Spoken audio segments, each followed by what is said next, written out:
শোনা যাচ্ছে স্যার? সন্তা- সম্মানিত সুধী, ধন্যবাদ জানাচ্ছি। সবাই ভালো আছেন? আমরা 2020 সালে হয়েছি। আমাদের 2020 আশা করি এই অনুষ্ঠান থেকে আপনারা উপকৃত হবেন। ডাইরেক্ট প্রশ্ন উত্তর পর্বে যাব। হ্যান্ড রেজ করে আপনারা আপনাদের প্রশ্ন করেন। সম্মানিত সুধী, আপনারা জানেন আজকে আমাদের যে অনুষ্ঠান, আমরা পার্সোনাল টেক্সট এর উপরে প্রশ্ন উত্তর পর্ব দিয়ে এই অনুষ্ঠান সাজিয়েছি।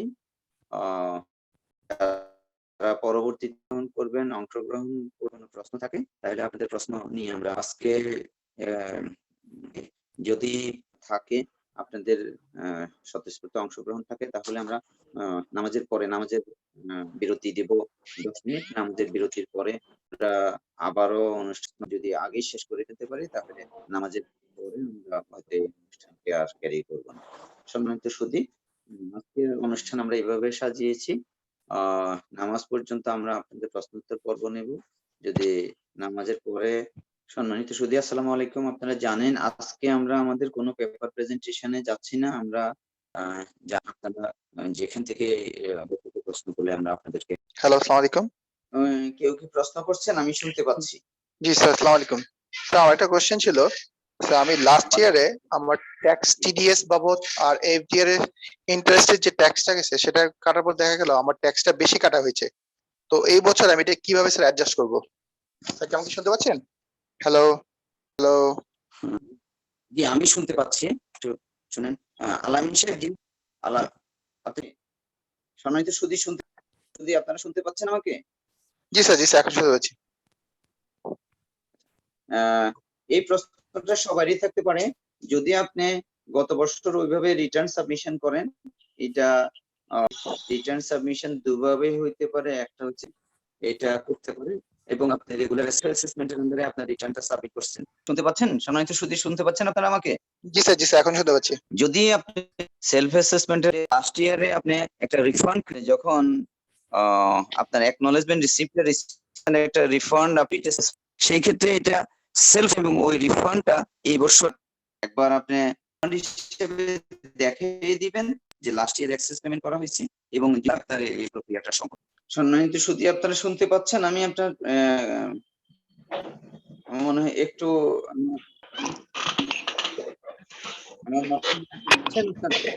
পারমিট করলে ভালো হবে। অনেকেই আনমিউট করা আছে, মিউট করে রাখেন। সবাই মিউট করে রাখেন, একজনকে পারমিট করেন। বাইরে থেকে অনেক আওয়াজ আসতেছে।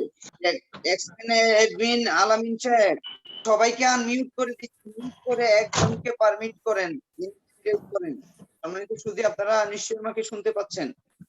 আপনাদের প্রশ্ন করুন, আমি শুনতে পাচ্ছি। ট্যাক্সম্যান আলামিন সাহেব, আমাকে শুনতে পাচ্ছেন? জি স্যার, আমি শুনতে পাচ্ছি স্যার। আমি প্রশ্ন, কারো কোনো প্রশ্ন আছে কিনা? হ্যান্ড রেজ করলে পারমিট করেন। স্যার এখন পর্যন্ত কেউ কোশ্চেন করতেছেন না। আমি কোশ্চেন করলে যারা কোশ্চেন করবেন তারা একটা হ্যান্ড রাইজ করেন।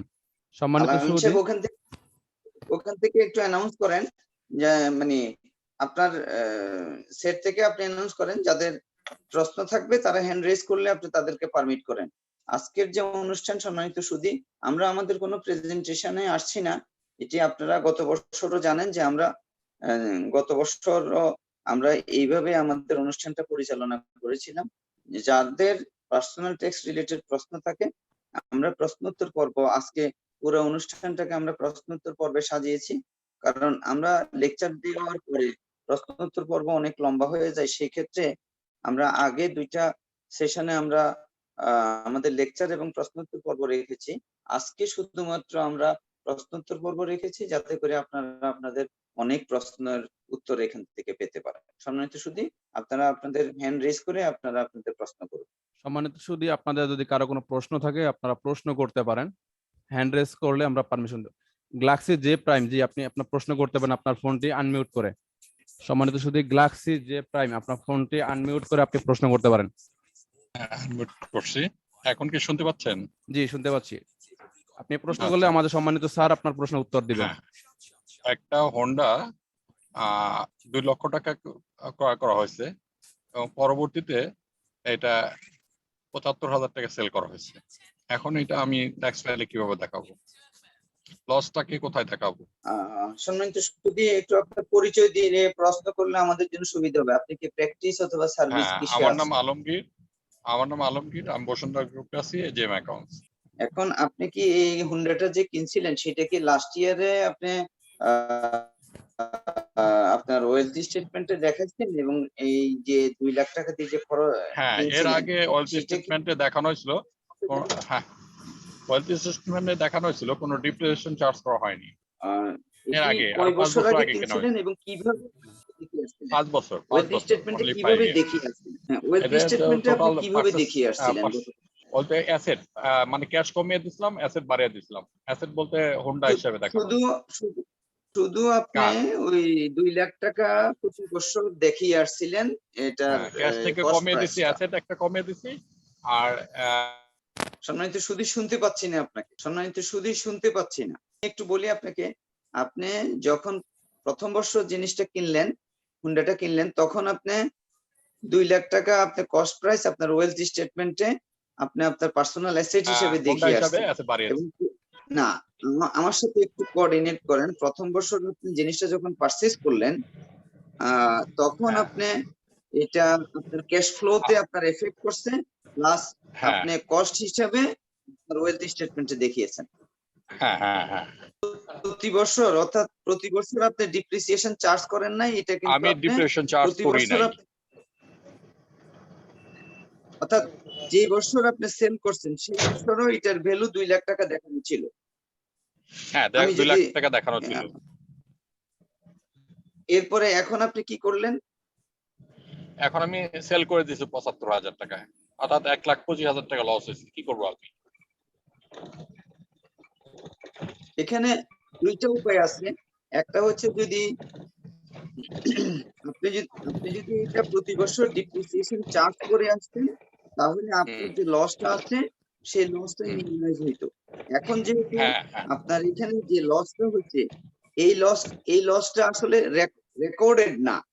অর্থাৎ না। এই লসটা আমরা যে ধরেন এখানে পার্সোনাল একটা ক্যাশ ফ্লো করি, আমরা তো আর পার্সোনাল ইনকাম স্টেটমেন্ট করি না, আমরা জি, এটা একটা জি। Cash flow.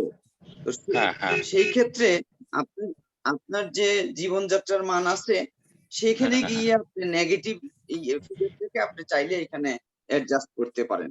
এছাড়া এখানে জীবনযাত্রার ব্যয় যেহেতু যখন প্রফিট নেগেটিভ হয়ে যাবে, তখন তো আমাকে ডিসিসি আমাকে ট্যাক্সটা অডিটে ফেলে দিবে। না, সেটা তো ভিন্ন জিনিস। অডিটে ফেললে মানে আপনার অ্যাকাউন্টিং ট্রিটমেন্ট বা ট্যাক্স ট্রিটমেন্ট দেওয়ার কারণে আপনাকে যদি অডিটে ফেলে, সেটা আপনি এক্সপ্লেইন করবেন, কিন্তু আপনাকে তো ধরেন এটা তো পিওরলি অ্যাকাউন্টিংটা তো আমরা আসলে এখানে করি আসি না। এখানে করা উচিত প্রতি বছর আপনি ডিপ্রিসিয়েশন চার্জ করা উচিত, কিন্তু পার্সোনাল অ্যাসেট গুলোতে আপনি জানেন যে আমরা ডিপ্রিসিয়েশন চার্জ করি না। হ্যাঁ, জানি আমি। এটা ওইভাবে পার্সোনাল ইউজ করা হয়েছে, তো ওইভাবে ডিপ্রেশন কয় টাকা চার্জ করবো প্রতি বছর, কত পরিমাণ চার্জ করবো, এটা আমার ঠিক ছিল না যে আমি হোন্ডার উপরে কত পার্সেন্ট প্রতি বছর চার্জ করতে পারি। আমি বলি যে আমরা আসলে পার্সোনাল অ্যাসেটে ডিপ্রিসিয়েশন চার্জ করা, কিন্তু যেহেতু এটা অ্যাসেট, আপনি চাইলে ডিপ্রিসিয়েশন চার্জ করতে পারেন। সেটা কত পার্সেন্ট করতে পারি পার ইয়ার? না, আমরা ওইদিকে যাবই না, আমরা ওইদিকে যাওয়ার দরকার নাই। আমরা সাধারণত ট্রেডিশনালি অ্যাসেটটাকে এই কস্ট ভ্যালুতে আপনি যেভাবে দেখান সবাই এভাবে দেখিয়ে আসে। বুঝতে পারছেন কিনা? আপনি তো ভুল করেন নাই, কিন্তু আসলে ধরেন পিওরলি যদি আপনি অ্যাকাউন্টিং করতেন তাহলে আপনাকে প্রতি বছর ডিপ্রেশন চার্জ করে আসতাম। হ্যাঁ, এখন যেহেতু আমরা ডিপ্রিসিয়েশন দেখাই নাই, সেটা আপনার ভুল না, এটা আপনার ট্রেডিশন। এখন যদি আপনি এটা ডকুমেন্টেড করতে হয়, তাহলে আপনার জীবনযাত্রার মান যে যেটা আছে, লাইফ স্টাইলের থেকে মাইনাস করে দিব আর কি। সেক্ষেত্রে আমরা আমার প্লাস মাইনাস না বলি, আমরা আসলে বলি যে ওইখানে গিয়ে আমাদের ট্রিটমেন্টটা আমরা খরচ হিসাবে দেখাবো, ট্রিটমেন্ট করব খরচ হিসাবে। এখন আপনি প্রশ্ন করেন, নেক্সট প্রশ্ন করেন।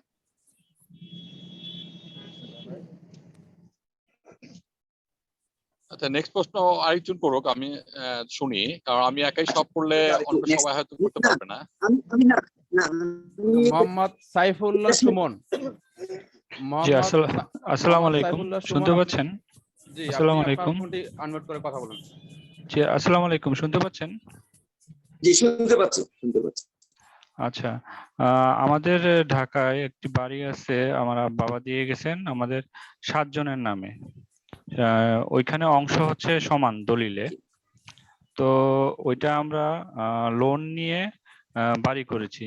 হ্যাঁ, তো এখন হচ্ছে আমাদের লোনও হচ্ছে সমান দলিল অনুযায়ী, কিন্তু আমরা আমাদের ভবিষ্যতে যখন ফ্ল্যাট বন্টন হবে তখন দেখা যাবে যে ভাইয়েরা একটা ফ্ল্যাট বেশি পাবে, বোনেরা একটা কম পাবে ইসলামের শরিয়া অনুযায়ী।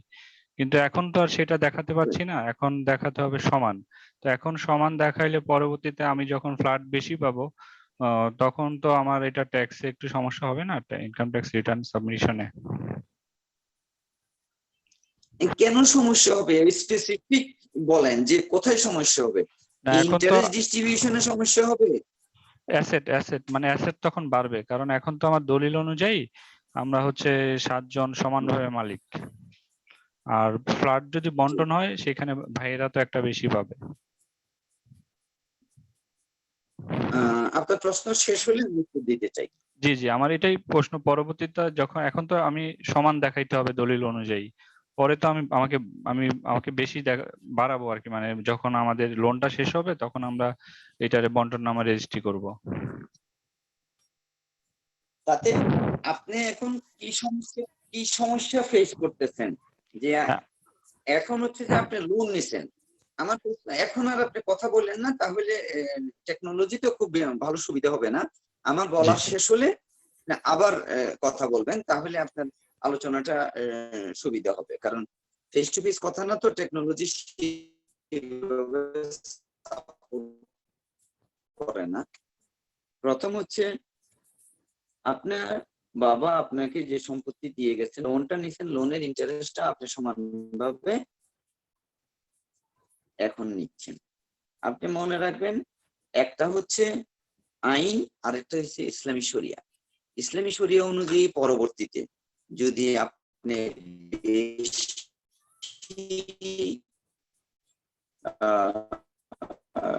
অংশীদারও হন, কিন্তু লোন তো আপনি ব্যাংকের সাথে যে প্রচলিত আইনে নিছেন সেভাবে ধরে নেন প্রতি বছর 70,000 টাকা ইন্টারেস্ট আসছে। এই 70,000 টাকা 7 জনে আপনাদের ভাগ করে নিবেন। যেহেতু আপনারা যখন লোনটা নিছেন তখন আপনারা এইভাবে লোনটা নিছেন সবার সমান।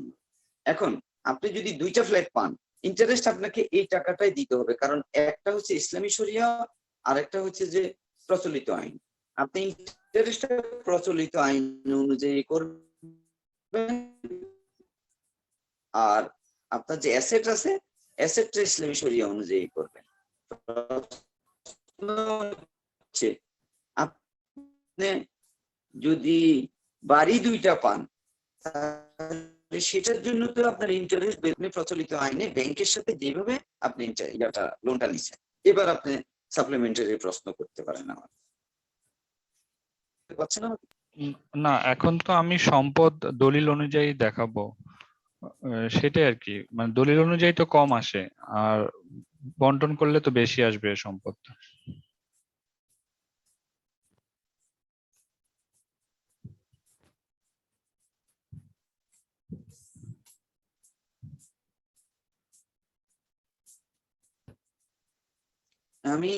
আমি বলতে চাচ্ছি সম্পদটা দলিলে আসবে, ইন্টারেস্টটা 7 জনের নামেই তো লোন নেওয়া হয়েছে। আমাকে এবার একটু উত্তর দেন। জি জি, সমানভাবে। তাহলে আমি বলছি যে লোন যেহেতু আপনি নিচ্ছেন সেটি প্রচলিত আইন অনুযায়ী, আপনি ব্যাংক থেকে যেভাবে লোন নিচ্ছেন সেইভাবে লোনের ইন্টারেস্টটা আপনি লোন নিয়ে থাকেন, তাহলে সমানভাবে আপনাকে ইন্টারেস্টটা বিয়ার করতে হবে। কিন্তু আপনার যে সম্পদ বন্টন সেটি ইসলামী শরিয়া অনুযায়ী হইতে পারে, অর্থাৎ সম্পদ বেশি পাওয়ার কারণে ইন্টারেস্টও কম বেশি হবে, এটি প্রযোজ্য নয়। কারণ একটি হচ্ছে প্রচলিত আইন আর একটি হচ্ছে ইসলামী শরিয়া অনুযায়ী সম্পদ বন্টন হয়েছে।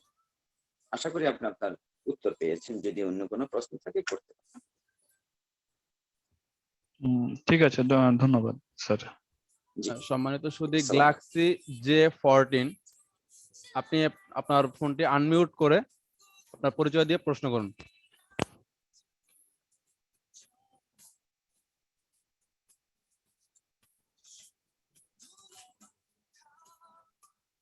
আসসালামু আলাইকুম।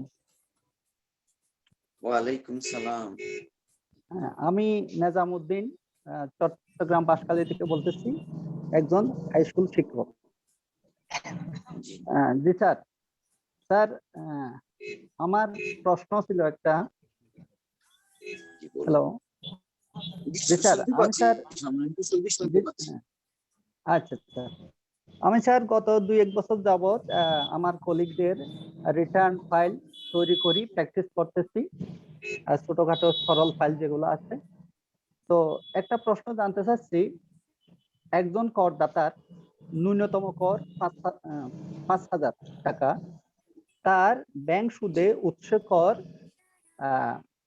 1,000 টাকা, তার সঞ্চয়পত্রে চূড়ান্ত কর দায় 3,000 টাকা, তাহলে তার টোটাল উৎস কর কর্তন হলো মোট 4,000 টাকা, অথচ তার ন্যূনতম কর 5,000। এখন তার রিটার্নের সহিত আর কত টাকা কর দিতে হবে? জি স্যার। যদি আপনি 4,000 টাকা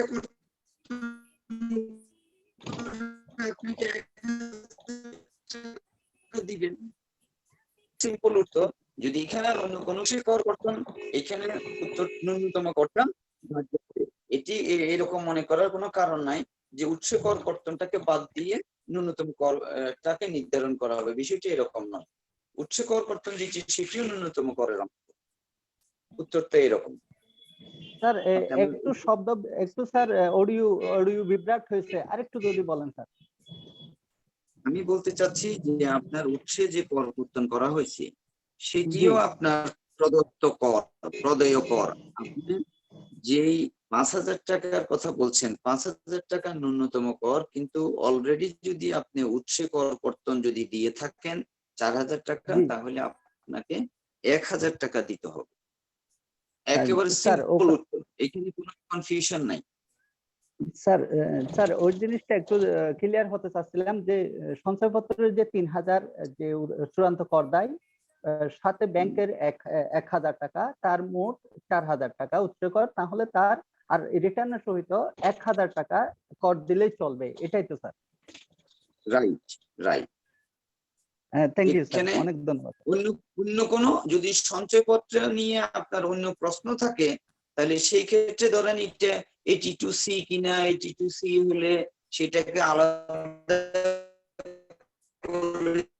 দেখানো হয়েছে, এরকম প্রশ্ন থাকলে তখন উত্তর, সরল প্রশ্নের উত্তর হচ্ছে আপনার টিডিএস যেটা কাটা হয়েছে সেটাকেই আপনি ধরে নিতে হবে যে এটা আপনার ওই 5,000 টাকার অংশ।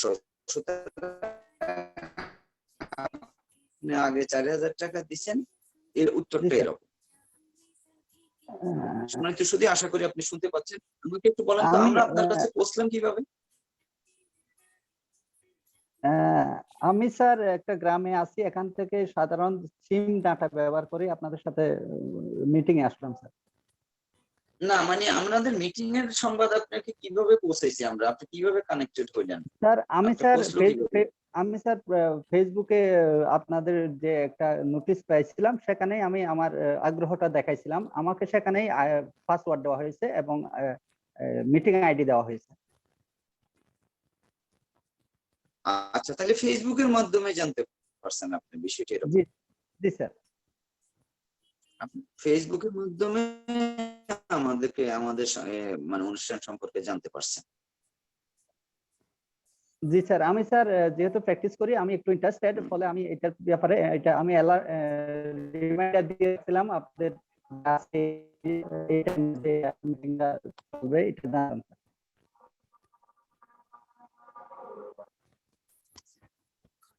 জি স্যার। সম্মানিত সুধী, অনেক অনেক ধন্যবাদ আমাদের অনুষ্ঠানের সাথে সম্পৃক্ত হওয়ার জন্য। সম্মানিত সুধী, আপনাদের যদি অন্য কারো প্রশ্ন থাকে তাহলে আপনি হ্যান্ড রেজ করে আপনার প্রশ্ন করুন, আমরা প্রশ্নের উত্তরে যাব। স্যার, আমি কি আরেকটা প্রশ্ন করতে পারি স্যার? জি প্লিজ করেন। স্যার, আমাদের যে আইটি 11 গ 4 পাতা বা 8 পৃষ্ঠার একটা ফর্ম আছে, ওইটার দ্বিতীয় পৃষ্ঠায় গিয়ে একটা সিকিউরিটিজ অর্থাৎ এটা নিরাপত্তা জামানত নামে একটা কলাম আছে। আরেকটা হচ্ছে অন্যান্য আয়, আদার্স ইনকাম, একটা আছে সিকিউরিটিজ অর্থাৎ নিরাপত্তা জামানত। এখন সঞ্চয়পত্রের আয়টা আমি কি সিকিউরিটিজ নিরাপত্তা জামানত দেখাবো নাকি আদার্স ইনকামে দেখাবো? দু জায়গাতেই দেখাইতে পারেন, কারণ এটা পিওর অ্যাকাউন্টিং না যে আপনার হেড অফ অ্যাকাউন্টস কি হবে, এটা পিওর অ্যাকাউন্টিং না। আপনি দু জায়গাতেই দেখাতে পারেন। যদি স্পেসিফিক্যালি আপনি মনে করেন যে এটার সাথে ম্যাচিং, আপনি এটা করতে পারবেন, এটার জন্য কোনো অসুবিধা হবে না।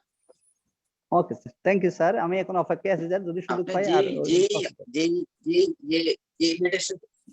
যে আপনাকে ধন্যবাদ। জি স্যার, আমি বুঝতে পারছি। থ্যাংক ইউ স্যার, আমি অপেক্ষায় আছি স্যার, যদি আর সুযোগ পাই আবার প্রশ্ন করবো, এমনি আপনাদের আলোচনায় আছি। জি, আপনাকে ধন্যবাদ। সম্মানিত সুধী সায়েদ সোহেব, আপনি আপনার ফোনটি আনমিউট করে আপনার প্রশ্ন করুন।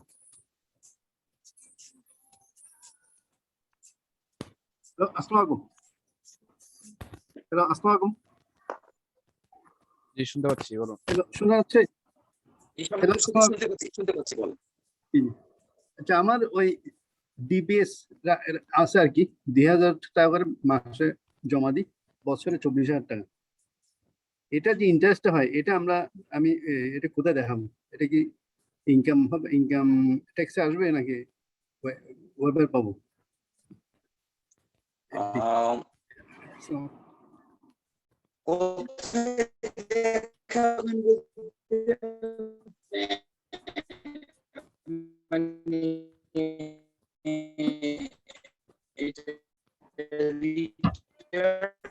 কোথায় দেখাবেন এরকম বলতে চাচ্ছেন?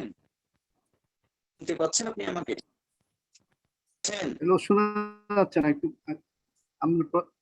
মানে ওটা যে এখন ইন্টারেস্ট শুনতে পাচ্ছেন? শুধু এখন শুনতে পাচ্ছেন? হ্যালো, ইন্টারেস্ট আপনার এটা তো ইনকাম। জি জি, শুনতে পাচ্ছেন? সম্মানিত শুধু আমাকে শুনতে পাচ্ছেন? হ্যাঁ এখন শুনতে পাচ্ছি। এটা যেহেতু ইনকাম, সেই ক্ষেত্রে এটা সিকিউরিটিজের ইনকাম, এটা হইতে পারে অথবা আদার্স হইতে পারে। এখন কি আপনি রিটার্নে কোথায় দেখাবেন এটা জানতে চাচ্ছেন? না, এটা কি একটা শুনছিলাম যে এটা কি ওয়েবার আছে, মানে এটা নাকি ইনকামটা। ওইবার তো ভিন্ন জিনিস। আপনার প্রশ্নটা এখানে দুই রকম, একটা হচ্ছে যে আপনি ইনকামটা কোথায় দেখাবেন, আর একটা হচ্ছে অ্যাসেটটা কোথায় দেখাবেন। ইনকামটা আপনি রিটার্ন পার্টে দেখাবেন। এবার যদি রিটার্ন পার্ট যদি বলেন, তাহলে রিটার্ন পার্টে দুইটা অংশ আছে, দুইটা হেড আছে।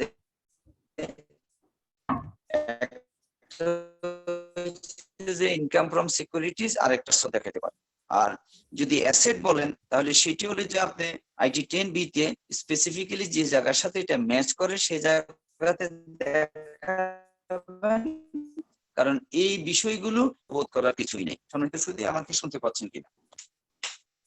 মানে এটা ইনকামও আসবে, অ্যাসেটও আসবে। আমি মানে ইনকামটা ওয়েবের মনে করছি আর কি, এটা ডিবিএস এর ইন্টারেস্টটা।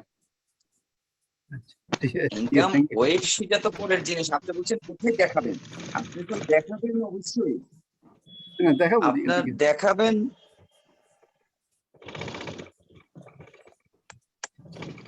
কথা ভেঙে যাচ্ছে। ইনকামটা রিটার্নে ইনকাম ফ্রম সিকিউরিটিজ হিসেবে।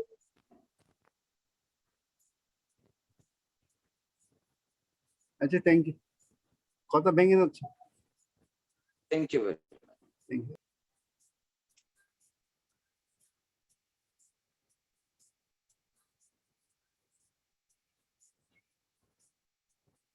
সম্মানিত সুধী, গ্যালাক্সি J7 প্রাইম, আপনার নামটা বলে প্রশ্ন করুন। আপনার ফোনটি আনমিউট করুন।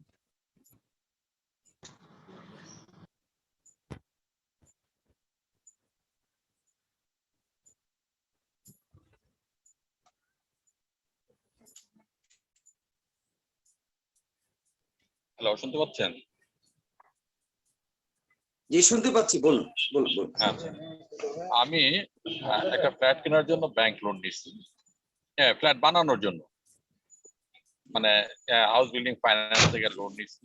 তো প্রথম বছর আমার ইন্টারেস্টটা চার্জ করলো, সেটা প্রথম বছরে দিতে হবে না, তো পরবর্তীতে ফ্ল্যাট কমপ্লিট হলে দিতে হবে। এমত অবস্থায় আমি যে লোনটা নিলাম এটা আমার লাইবিলিটি হিসেবে দেখাইলাম।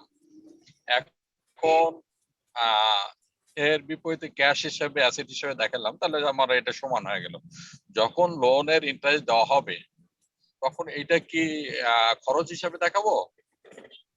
এটা কি আমার অনুমোদনযোগ্য খরচ?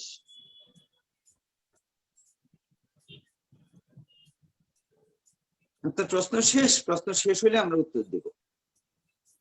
হ্যাঁ, মানে আমি ইন্টারেস্টটা দেব, এটা কি আমি খরচ হিসেবে দেখাবো? আর যদি খরচ হিসেবে দেখাই এটা কি অনুমোদিত, মানে ট্যাক্স এক্সাম্পটেড কিনা লোনের ইন্টারেস্ট? এইখানে আপনি দুই ভাগ করেন, একটা হচ্ছে অনুমোদন। হ্যাঁ, আপনার প্রশ্ন শেষ হলে উত্তর দিতে হবে, কারণ নেটওয়ার্ক হ্যাঁ, খুব শেষ ভালো হয়েছে, কাজ করে বলেন। না। আপনার কথা শেষ হলে আমি কথা, আপনার কথা শেষ হলে শেষ তখন হয়েছে, আমি বলেন। কথা বললে ভালো শুনতে পাবেন। হ্যাঁ, বলেন। প্রথম হচ্ছে যে আপনি যে লোনটা নিছেন সেই লোনের উপরে আপনাকে ইন্টারেস্ট পেমেন্ট করতে হবে। ইন্টারেস্টটা যদি আপনি হাউসের জন্য কোনো লোন নিয়ে থাকেন তাহলে ইন্টারেস্টটা অনুমোদনযোগ্য। হ্যাঁ, প্রথম উত্তর হলো তাহলে এটা। এটা খরচ হিসাবে দেখাবো। এরপরে হচ্ছে জি, এরপরে হচ্ছে যদি আপনি এটা এখন পেমেন্ট না করেন এর সাথে কিছু তাহলে আসলও আপনি- চলে যাচ্ছে, সুদ, মানে ইনস্টলমেন্টের সাথে সুদ এবং আসল দুইটাই চলে যাচ্ছে, কিছু সুদ কিছু আসল। এখন এই বিষয়টা আমরা করার জন্য আপনার পরবর্তী প্রশ্ন ছিল যে আপনি ইন্টারেস্ট এখন পেমেন্ট করছেন না, ইন্টারেস্ট পরবর্তীতে পেমেন্ট করছেন, এরকম তো একটা প্রশ্ন ছিল। একটু বলেন আমাকে, আমি ঠিক বুঝতে পারছি কিনা। হ্যাঁ হ্যাঁ হ্যাঁ, মানে ধরেন যে 1 বছর পেমেন্ট করা হয়নি, এই বছর থেকে পেমেন্ট করব, এবং সামনের বছর তো আমি ক্যাশ হিসেবে আমি সমান করে ফেললাম, কোনো প্রবলেম নাই, কারণ এর কোনো খরচও নাই, কিছুই নাই।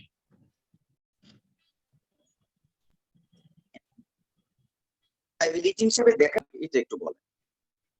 যে লাইবিলিটি হিসেবে অর্থাৎ ইন্টারেস্টটা কি আপনি লাইবিলিটি হিসেবে দেখা? না না না, ইন্টারেস্ট তো চার্জ দিয়ে হয় না, এবছর লোন যেটা নিচ্ছে এটা লাইবিলিটি, আর এই ক্যাশটা এসে পড়ছে ব্যাংকে, কাজে এটা অ্যাসেট। এবছরে আমার কোনো প্রবলেম নাই, আমি সামনে বছর এই ইন্টারেস্টটা দেখাবো, এটা কি অনুমোদনযোগ্য খরচ কিনা, খরচ হিসেবে দেখাবো কিনা।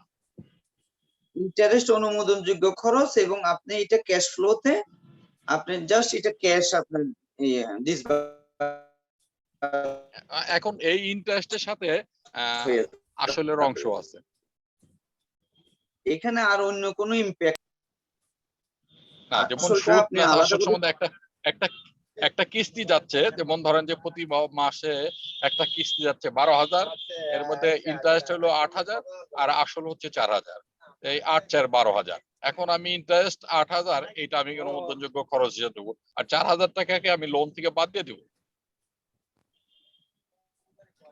আপনি লোন থেকে বাদ আপনি দিবেন না। আপনি যখন হাউস বিল্ডিং ফাইন্যান্সে যখন আপনি 30শে জুন 2021 আপনি যখন আপনার হ্যাঁ, অটো বাদ হয়ে যাবে, অ্যাসেটটা কমে, লোনটা কমে যাবে, আর ইন্টারেস্ট আমি ও করে, ও হ্যাঁ ইয়েস, অটো চলে আসে, হ্যাঁ হ্যাঁ চলে আসে, ঠিক আছে। বুঝতে পারছেন? হ্যাঁ হ্যাঁ, লোনটা কমে আসতেছে, ওখানে ক্যাশটা কমে যাচ্ছে, লোনটা কমে আসতেছে, হ্যাঁ লোনটা কমে আসতেছে, ক্যাশটা চলে যাচ্ছে, আর ইন্টারেস্টটা অলরেডি খরচ হিসেবে দেখাইতে হবে, ট্রিটমেন্ট করতে হবে, এবং এটা অনুমোদনযোগ্য খরচ। এবং আপনি ওখানে যখন 30শে জুন 2021 যখন আপনি হ্যাঁ, স্টেটমেন্ট নিব তখনই পেয়ে যাব। স্টেটমেন্ট নেবেন, সেখানে যে ফিগারটা আছে ওই ফিগারটা ইন্টারেস্ট এবং প্রিন্সিপাল দুইটা মিলে। তো আমরা যখন এটা ক্যাশ ফ্লো করি তখন ইন্টারেস্ট এবং প্রিন্সিপাল দুইটাকে ভাগ করি, কত ইন্টারেস্ট বাকি আছে, কত প্রিন্সিপাল বাকি আছে, কত ইন্টারেস্ট পেমেন্ট হলো, কত প্রিন্সিপাল পেমেন্ট হলো, আমরা সেইভাবে একটা ক্যাশ ফ্লো করে জিনিসগুলোকে প্রেজেন্ট করি। আচ্ছা আচ্ছা, ঠিক আছে, আমি ওটা বুঝতে পারছি যে টোটাল অ্যাসেট থেকে, মানে লোনে থেকে ওই প্রিন্সিপালটা বাদ দিয়ে দিব, এখান থেকে আবার ওই ক্যাশে থেকে তো ওটা অটো চলে গেছে, কাজে ক্যাশও কমে গেছে, আর আমরা ইন্টারেস্টটা এক্সপেন্ডিচার হিসেবে দেখিয়ে দিব। এটা একটা স্টেটমেন্ট অর্থাৎ করে দেখানো ভালো, একটা পৃষ্ঠা। ক্যাশ বেসিস অ্যাকাউন্টিং, এখানে কোনো অ্যাক্রুয়াল বেসিস চিন্তা করার দরকার নাই, বিষয়টা এরকম। অ্যাক্রুয়াল বেসিস হবে না, প্রযোজ্য নয়। আপনি আপনার ধন্যবাদ। পার্সোনাল যে রিটার্ন আছে এবং আপনার যে অ্যাসেট লায়াবিলিটি যে স্টেটমেন্ট আছে, এইখানে আপনি ক্যাশ বেসিস চিন্তা করবেন। অ্যাক্রুয়াল বেসিস বুঝতে পারছি। আপনাকে যারা লোন এটাকে ডিফারেন্ট করে, তারা অবশ্যই অ্যাক্রুয়াল চিন্তা করে, কিন্তু আপনি অ্যাক্রুয়াল বেসিস চিন্তা করবেন না, কারণ আপনার অ্যাক্রুয়ালের কোনো আইটেমই এখানে নাই। আমার আরেকটা কোশ্চেন ছিল, আমি কি করব? কিস্তিতে আপনি পেমেন্ট করে দিচ্ছেন, জি প্লিজ বলুন। আচ্ছা, একজন এই প্রতিবন্ধী ব্যক্তির পিতামাতা, এখন সে রিটার্ন সাবমিট করার সময় সে তো 50,000 টাকা এক্সট্রা ক্যাশ এক্সাম্পটেড পাচ্ছে এক্সট্রা, মানে প্রথম স্ল্যাবের সাথে 50,000 টাকা এক্সট্রা যোগ হচ্ছে। সে এটা প্রতিবন্ধী প্রমাণের কোনো অপশন আছে কিনা, বা কোনো কিছু দিতে হবে কিনা, প্রত্যয়নপত্র বা আদার কিছু? এটা তো আসলে ধরেন কেউ যদি প্রতিবন্ধী বলে, তাহলে তার কিন্তু অনেকগুলো রেকগনিশন গভর্নমেন্ট থেকে থাকে। আর হ্যাঁ, সেটা গভর্নমেন্ট বলছে যে 50,000 টাকা সে বাবা মা, তার পিতা মাতা বা পিতা অথবা মাতা যে কোনো একজন, সে মানে 50,000 টাকা এক্সট্রা পাবে, জিরো রিটার্নের মানে এক্সাম করতে ওটাই হবে, স্ল্যাবটা বেড়ে যাবে। যেমন 3 লাখ এখানে 3.5 লাখ হবে।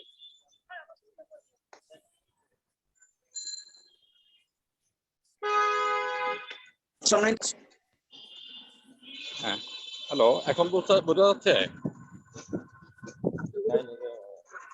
আপনি কিন্তু ওপেন স্পেসে আছেন, হ্যাঁ, আমি এই এক্ষুনি বাসায় পৌঁছাবো 5 মিনিটের মধ্যেই। এতক্ষণ গাড়িতে ছিলাম, এখন রিক্সায় উঠছি। আমরা শেষ করব।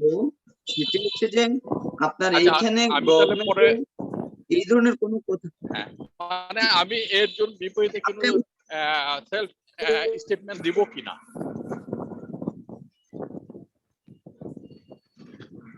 এখানে আইনে এই ধরনের কোনো কিছু বলা নাই যে আপনাকে প্রতিবন্ধী হিসেবে প্রুফ করতে হবে। তবে এটি খুব স্বাভাবিক জিনিস যে আপনি যখন আপনার সন্তানকে প্রতিবন্ধী বলছেন বা আপনি আপনার নিজেকে প্রতিবন্ধী বলছেন, আপনার বিভিন্ন ধরনের রেকগনিশন আছে। সোশ্যাল ওয়েলফেয়ার হইতে পারে, অথবা প্রতিবন্ধীর অন্যান্য ইনস্টিটিউশন থেকে আপনার সেরকম স্বীকৃতি অবশ্যই আছে, সেটি সাথে দিয়ে দিবেন, শেষ, আর কিছু লাগবে না। ওই স্বীকৃতিটা কোথায় পাবো? না সেলফ স্টেটমেন্ট দিব? আপনি যদি কোনো কিছু না থাকে তাহলে সেলফ ডিক্লারেশন। না, আমার কাছে অন্য কোনো কাগজ নাই, এখন আমি কিভাবে দিব? আপনি সেলফ ডিক্লারেশন দেন, আর কিছু লাগবে? হ্যাঁ, সেলফ ডিক্লারেশন দিয়ে দিব। এটা ওকে, ধন্যবাদ। আসসালামু আলাইকুম। আপনি ডাক্তার দেখাচ্ছেন, থেরাপি নিচ্ছেন, এইটাই তো যথেষ্ট, আর কি লাগবে? হ্যাঁ, ঠিক আছে। ধন্যবাদ। প্রতিবন্ধী হইলে ধরেন বিভিন্ন ধরনের থেরাপি আছে, সুতরাং আপনি ডাক্তারও দেখাচ্ছেন, থেরাপিও নিচ্ছেন, আর কিছু দরকার নেই। হ্যাঁ, ডাক্তার ওরা যখন কোয়ারি করবে তখন আমি প্রয়োজন হলে ডাক্তার সার্টিফিকেট, ডাক্তারের প্রেসক্রিপশন করলে হবে, মানে সাবমিট করলে হবে। কোয়ারি পর্যন্ত অপেক্ষা করার দরকার নাই, আপনি সাথে একটা ডাক্তারের সার্টিফিকেট দিয়ে দেন, যাতে করে সে ফাইলটা দেখে বুঝতে পারে যে এটা।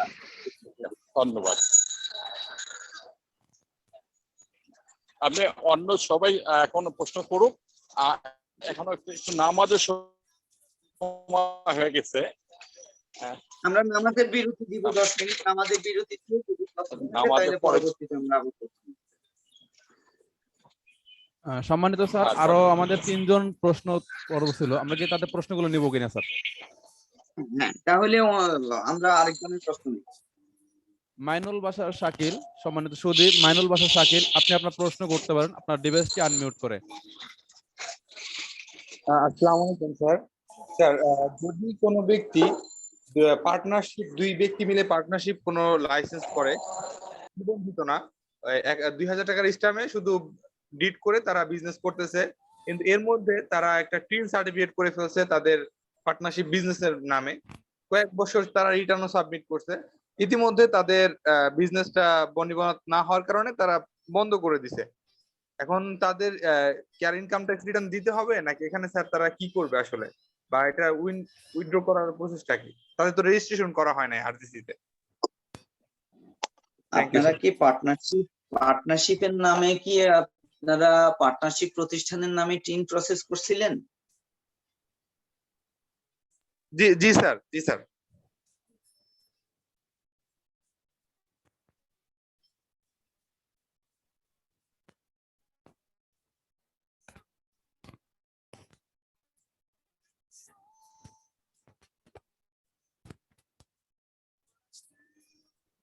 স্যার কি আমাকে শুনতে পাচ্ছেন?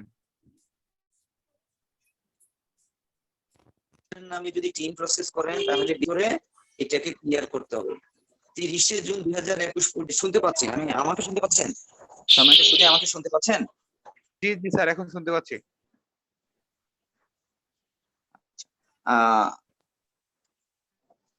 আপনি যদি পার্টনারশিপ ডিড করেন এবং পার্টনারশিপের নামে যদি আপনি কোনো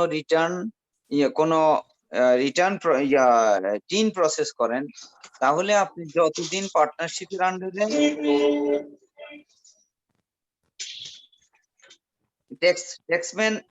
ট্যাক্সম্যান অ্যাডমিন Yes, sir. একটু আনমিউট না করলে আমি কথা বললে শোনা যাবে না, বিকট আওয়াজ আসতেছে, একটু মিউট করে দিতে হবে, সবাইকে মিউট করে দেন। প্রশ্ন শেষ হলে মিউট করে দিতে হবে, প্রশ্ন শেষ হলে সবাইকে মিউট করতে হবে। আমি খুব বিকট আওয়াজ পাচ্ছি, প্রশ্ন শেষ হলে সাথে সাথে মিউট করে দিতে হবে সবাইকে। Yes, sir. যদি কেউ কথা বলতে চায় তাহলে উনি আনমিউট করে নিবেন, কথা শেষ হলে আবার মিউট করে দিবেন, কারণ তা না হলে এই জুম প্ল্যাটফর্মে আলোচনা করা যাবে না। সবাই একটু জিনিসটা একটু মেনটেন করবেন। সম্মানিত সুধী, আপনি আমার প্রশ্নের উত্তরটা শুনুন। আপনি যদি কোনো পার্টনারশিপ এর নামে কোনো টিন প্রসেস করে থাকেন, তাহলে আপনাকে যতদিন আপনি ওই পার্টনারশিপ প্রতিষ্ঠানটা বিজনেস চালাইছেন, আপনাকে আপনার রিটার্ন সাবমিট করতে হবে। এরপরে যদি আপনি ব্যবসা না করেন, তাহলে আপনি সংশ্লিষ্ট সার্কেলে একটা নোটিফাই করবেন যে আমি এখন আর কোনো বিজনেস করছি না পার্টনারশিপের আন্ডারে। আপনি একটা ডিক্লারেশন দিয়ে দিবেন। এই হচ্ছে আপনার প্রসেস। সম্মানিত সুধী, আপনি এবার চাইলে সাপ্লিমেন্টারি প্রশ্ন করতে পারেন যদি আমার কথা বুঝে থাকেন। জি স্যার, বুঝতে পারছি স্যার। শুধু কি আমি একটা ডিক্লারেশন দিয়ে দিলেই তারা টিনটা মানে স্থগিত করে দিবে? টিন কখনো মানে কি বলবো যে বন্ধ হয় না। টিন বন্ধ করা অনেক জটিল কর্ম, কিন্তু আপনি যদি এই ধরনের একটা নোটিফিকেশন, বিজনেস ক্লোজারের নোটিফিকেশন দেন যে আমার এই টিন নাম্বার ছিল, আমাদের এই নামে আমরা ব্যবসা করতাম, এখন আমরা এই বিজনেসটা করতেছি না, তাহলে ভবিষ্যতে আপনি ধরেন হয়তো আপনাকে নোটিশ দিল, আপনি বলতে পারবেন যে এই যে ভাই আপনি দেখেন আমাদের বিজনেস ক্লোজারের নোটিশ দিছি, আমরা রিটার্ন সাবমিট করব না, প্লাস এই যে দেখেন ব্যাংক অ্যাকাউন্ট, আমাদের এই ব্যাংকে কোনো আমরা লেনদেন করি নাই। এই হচ্ছে আপনার প্রসেস। এর বাইরে আপনার কিছু করণীয় নাই, কারণ টিন বন্ধ করা যায়, কিন্তু টিন বন্ধ করা অনেক জটিল কর্ম। আমরা ওই বিষয়টা আমরা আলোচনা না করে আপনি বিজনেস ক্লোজারের নোটিশ দিবেন। জি স্যার, এখানে কি আমার কোনো স্ট্যাম্পের ডিট আকারে কোনো কিছু করতে হবে? দুই পক্ষ মিলে কি কোনো স্ট্যাম্প 300 টাকা বা 100 টাকা স্ট্যাম্প করতে হবে? না, শুধু প্রতিষ্ঠানের যে সেটা আপনি দিলেই হবে?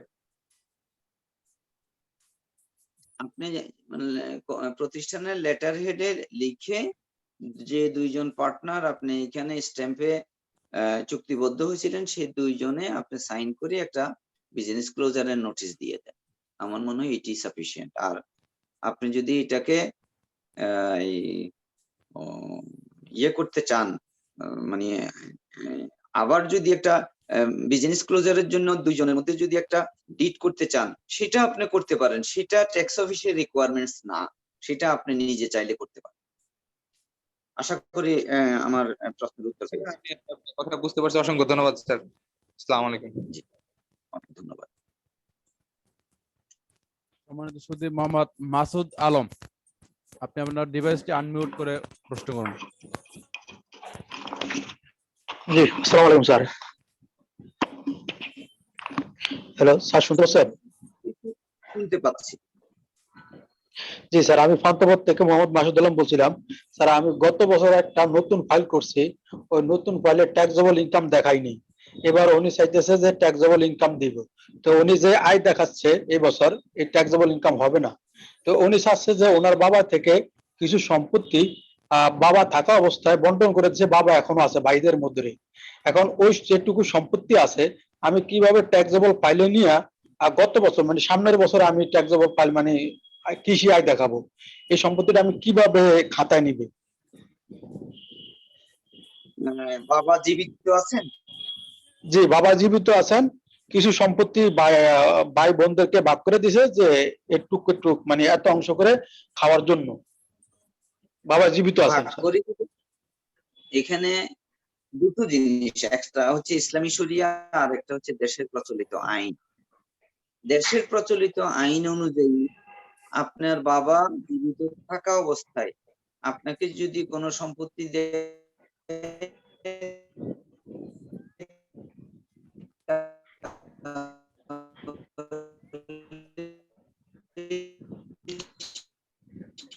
এটি হেবা অথবা হেবা করে দিতে হবে।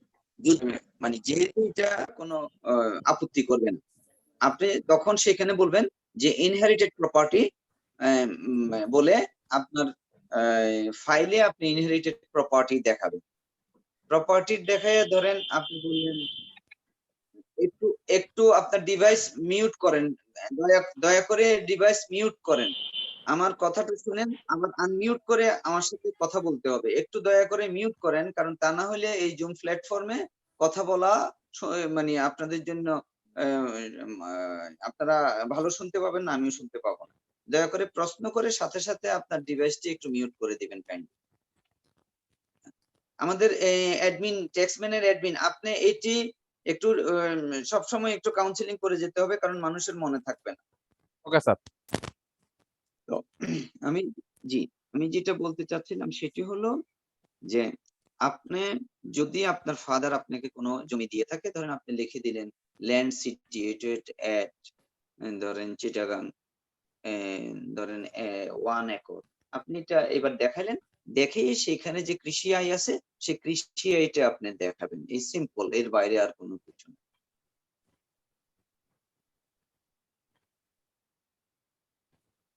সম্মানিত সুধী, আপনি শুনতে পাচ্ছেন? যদি জি জি জি স্যার, শুনতে পাচ্ছি। অনেক অনেক ধন্যবাদ স্যার, বুঝতে পারছি ব্যাপারটা।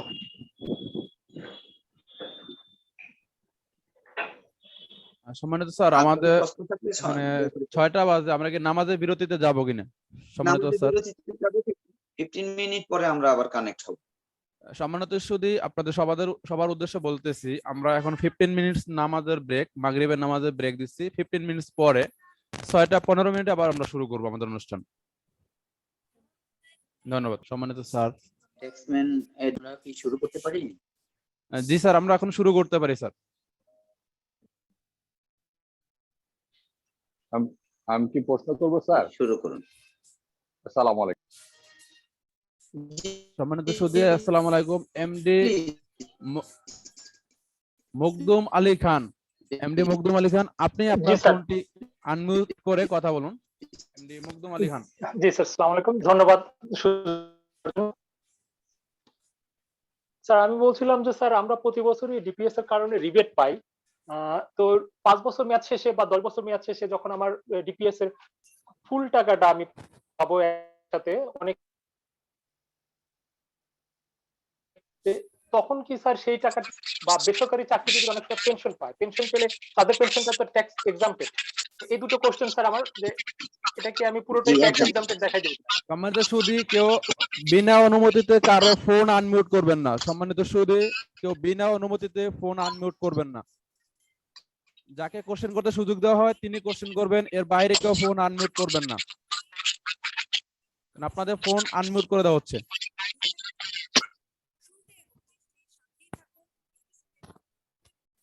সম্মানিত সুদী মোহাম্মদ মকদুল আলম খান, আপনি প্রশ্ন করুন। শুনছি আপনার প্রশ্নটা হচ্ছে, জি মুকবিল, প্রশ্নটা আমি জবাব দিচ্ছি। আপনি কি শুনতে পাচ্ছেন? সম্মানিত শুধু প্রশ্ন করছেন, আপনি শুনতে পাচ্ছেন আমাকে? জি স্যার, আমি শুনতে পাচ্ছি। আচ্ছা, আপনি আবার আনমিউট করে দিয়েন, যখন দরকার হয় তখন আপনি আনমিউট করে নিয়েন, আবার মিউট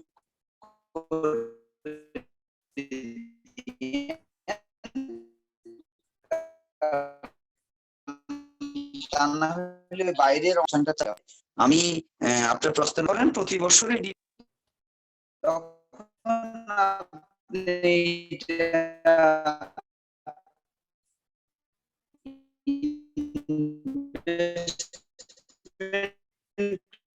ক্রেডিটের জন্য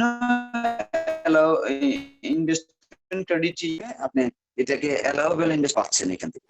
পরের প্রশ্নটাও তার উপরে আপনাকে আর কোনো ট্যাক্স দিতে হবে। পরের প্রশ্নটা আপনি বলছিলেন, পরের প্রশ্নটা আবার একটু করেন, আপনি আনমিউট করে আবার প্রশ্নটা করেন কাইন্ডলি। স্যার বলছিলাম যে স্যার পেনশন সেটা তো বেসরকারি এবং সরকারি এবং স্বায়ত্তশাসিত যাদেরই হোক এটা ট্যাক্স এক্সাম্পটেড আছে, কিন্তু অ্যামাউন্টটা কিন্তু স্যার অনেক হিউজ অ্যামাউন্ট থাকে। তো সেক্ষেত্রে স্যার কি আমি পুরো টাকাটাই ট্যাক্স এক্সাম্পটেড দেখিয়ে দিব স্যার? আপনি পুরো টাকাটা ট্যাক্স এক্সাম্পটেড দেখাবেন, কিন্তু আপনি দেখবেন যে 6 শিডিউল পার্ট এতে অকরধার্য আয় আছে, সেখানে এই বছর একটা লিমিট বোধহয় করে দেওয়া আছে, দেখবেন 2,50,00,000 টাকা এরকম একটা জিনিস। এখানে 2,50,00,000 টাকার উপরে যদি হয় তাহলে মনে হয় সেটার উপরে ট্যাক্স আসবে। আমি যেহেতু ধরেন আমি তো এখন ওপেন আলোচনা করতেছি, সেই জন্য আমি স্পেসিফিক কোনো মানে রেট ফিগার আমি এটা বলছি না, আমি কনসেপ্ট নিয়ে আলোচনা করতেছি। আপনি আমাদের যে এ হ্যান্ডবুক অফ পার্সোনাল ট্যাক্স আছে, সেইখানে আপনার মানে এ হ্যান্ডবুক অফ পার্সোনাল ট্যাক্স বইটাতে আপনি দেখবেন সেখানে বিস্তারিতভাবে বলা আছে। আমার মনে হয় এই জিনিসটা আপনার অকরধার্য আয় 6 শিডিউল পার্ট এ বলা আছে। আর এখানে একটা শর্ত হয়তো থাকতে পারে, গভর্নমেন্ট আস্তে আস্তে এই জিনিসগুলোকে একটা রেগুলেশনের আওতায় আনার চেষ্টা করছে। অর্থাৎ আপনি যদি পেনশন বলেন, তাহলে পেনশন ফান্ডটা আপনাকে যদি আপনি করেন তাহলে এটাকে পেনশন ফান্ড হিসেবে বলা একটু কঠিন। তো সেই জন্য শর্তটা এরকম যে আপনি এনপিআর থেকে এই পেনশন ফান্ডটা আপনি রেকগনাইজড, এবং 2,50,00,000 টাকা পর্যন্ত যদি আপনি আপনার পেনশন ফান্ড থেকে পেয়ে থাকেন তাহলে সেটার উপর আপনাকে ট্যাক্স দিতে হবে না। সম্মানিত, আমাদের প্রশ্নের উত্তর পেয়েছেন, ট্যাক্সম্যানের সাথে থাকার জন্য আপনাকে ধন্যবাদ। আমাদের ধন্যবাদ স্যার, আপনাকে ধন্যবাদ স্যার। প্রথমটা একটু নেটওয়ার্কের প্রবলেম করছিল স্যার, কথা ভেঙে ভেঙে আসছিল, যে ডিপিএস এর ট্রিটমেন্টটা আরেকবার একটু স্যার সংক্ষেপে। ডিপিএসটা হচ্ছে আপনি যখন প্রতি বছর ডিপিএস এ ইনভেস্ট করতেছেন, দিস ইজ এন ইনভেস্টমেন্ট, যখন ইনভেস্ট করতেছেন তখন এটা 6 শিডিউল পার্ট এ অনুযায়ী এটি ইনভেস্টমেন্ট রিবেটের জন্য কোয়ালিফাই হবে, একটা ট্রিটমেন্ট। দ্বিতীয় ট্রিটমেন্টটা হচ্ছে যখন মেয়াদ ফুর্তিতে আপনি এই টাকাটা পাবেন, মেয়াদ ফুর্তিতে যখন টাকাটা পাবেন তখন এটার উপরে ট্যাক্স হবে না। ধন্যবাদ স্যার, অনেক ধন্যবাদ। জি, আপনাকে অনেক ধন্যবাদ। সম্মানিত সুদী গ্যালাক্সি J4 আপনি আপনার ডিভাইসটি আনমিউট করে প্রশ্ন করুন। আমরা একে একে সবার প্রশ্ন নেব, কেউ ডিভাইস আনমিউট করবেন না বিনা অনুমতিতে। আমরা সবার প্রশ্ন উত্তর দিব। আসসালামু আলাইকুম স্যার। আসসালামু আলাইকুম। জি শুনতে পাচ্ছি, প্লিজ আপনার পরিচয় দিয়ে প্রশ্ন করুন। Thank you sir. আমি নেজামউদ্দিন, সহকারী শিক্ষক, পাঁচখালী আদর্শ উচ্চ বিদ্যালয়, চট্টগ্রাম। তো আমার প্রশ্নটা ছিল, আমি সরল রিটার্ন ফাইল তৈরি করতেছি 2-1 বছর যাবত। একজন টিচার তিনি প্রথমবার রিটার্ন তৈরি করার সময় তিনি তো এই ব্যাপারে জানেন না। তার একটা বাড়ি আছে যার মূল্য 30 লক্ষ টাকা, এটা পৌরসভায় অবস্থিত, এটা উনি নিজ খরচে তৈরি করেছেন এবং প্রথম রিটার্ন দাখিল করার সময় এই বাড়িটা তিনি শো করেননি। তো এই বছর তিনি তৃতীয়বার রিটার্ন দিতে যাচ্ছেন এবং এই বাড়িটা ইনক্লুড কিভাবে করা যায় তার প্রথম রিটার্নে মোট সম্পদ দেখানো হয়েছিল প্রায় 9 লক্ষ টাকা। বাড়িটার মূল্য প্রায় 30 লক্ষ টাকা। উনি অজ্ঞতাবশত এই বাড়িটা ইনক্লুড হয় নাই, এখন কি করণীয়? জি স্যার।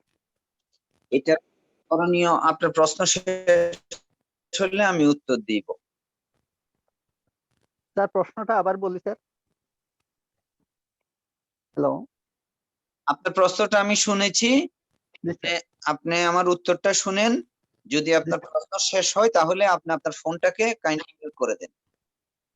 জি স্যার।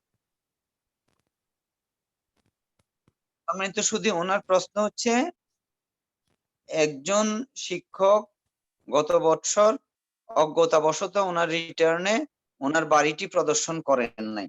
বাড়িটির মূল্য 30 লাখ টাকা এবং এটি পৌরসভায় অবস্থিত। এখন যেহেতু গভর্নমেন্ট তার ট্যাক্সের নেট ক্রমশই বাড়াচ্ছে, সেই ক্ষেত্রে পৌরসভা, সিটি কর্পোরেশন, পৌরসভা, পরবর্তীতে ইউনিয়ন পর্যায়েও যাবে। এখন কথাটা হলো যে উনি যে 30 লক্ষ টাকা দিয়ে যে বাড়িটা করছেন, যখন উনি 30 লক্ষ টাকা দিয়ে বাড়ি করছেন, হয়তোবা ওনার হয়তো এটা 20 বছরের ইনকাম। তো 20 বছরের ইনকাম দিয়ে যখন উনি বাড়ি করছেন, 20 বছর উনি ট্যাক্সেবল ইনকামে ছিল না।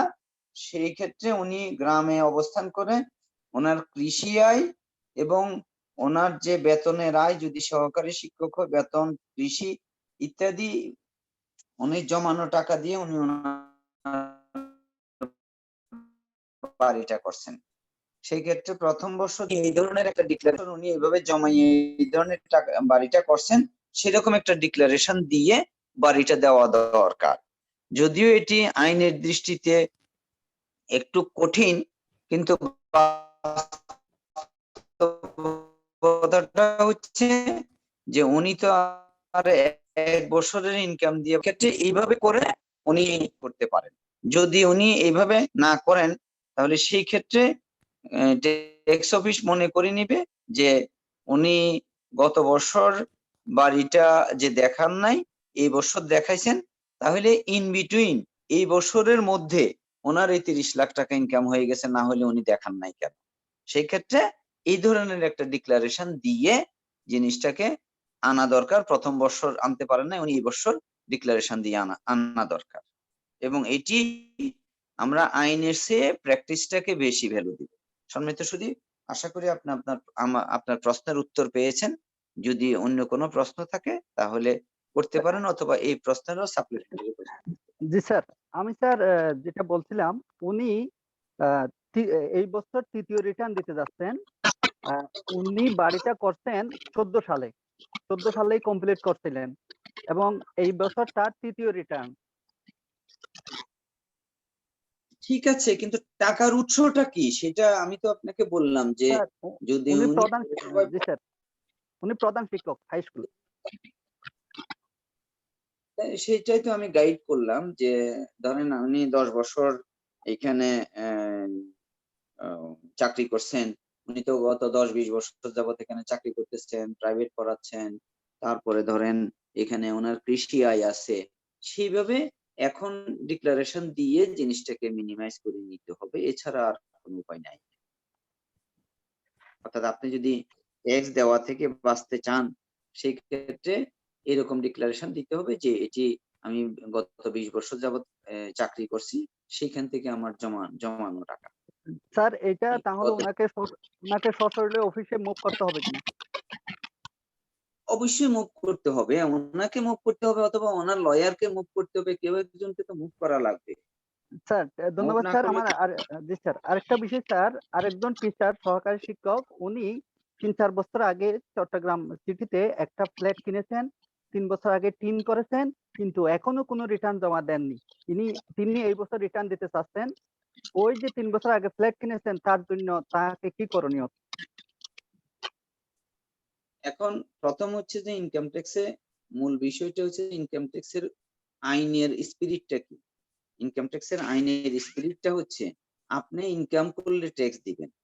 আর এই যে আপনার সম্পদ কোথা থেকে হয়, ইনকাম হয়, ইনকাম থেকে খরচ হয়, খরচ করার পরে এটা সেভিংস হয়, সেভিংস এর পরে ইনভেস্টমেন্ট হয়।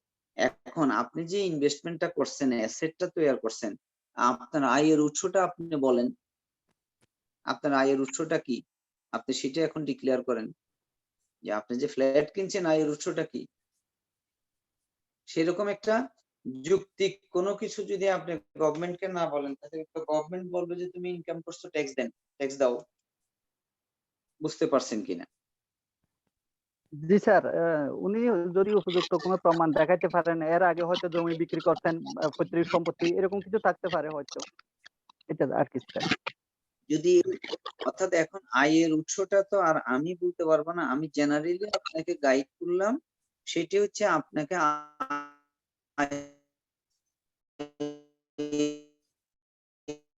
আয়ের উৎসটা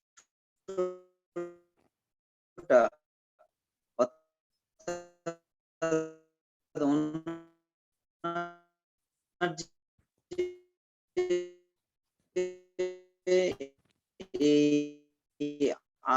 মানে 30 লাখ টাকা যেটা এখন সবারে ওনার এই টাকাটা সেই উৎসটা গভর্নমেন্টকে আপনার যে 5টা বি আছে, 5টা এ আছে, এবার নতুন সেকশন আসছে, সেটার আন্ডারে আপনি ট্যাক্স দিয়ে আপনি চাইলে আপনি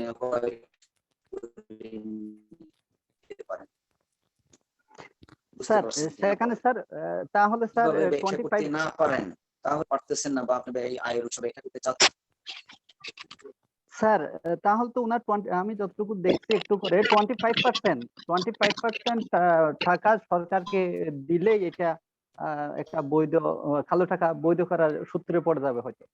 তো এখন উনার যে একটা ফ্ল্যাটে 25% অনেক টাকা চলে আসবে, ওইটা একটা বিষয়। আরেকটা হয়তো উনার হয়তো কোনো বৈধ পৈতৃক সম্পত্তি বিক্রির কোনো টাকা থাকতে পারে, আমি জানি না স্যার, কারণ আমার অনেকগুলা ক্লায়েন্ট আছে, এই জন্য একটু প্রশ্ন থেকে যায়।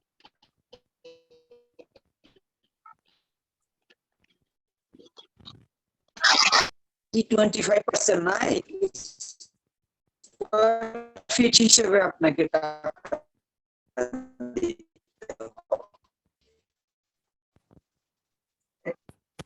একটু অডিও বিভ্রাট চলতেছে স্যার, ব্যাড লাগছে স্যার, আমাদের অডিও বিভ্রাটে কথাগুলো ক্লিয়ার হচ্ছে বুঝতে না। পারছেন কিনা আপনার এই উৎস সম্পর্কে?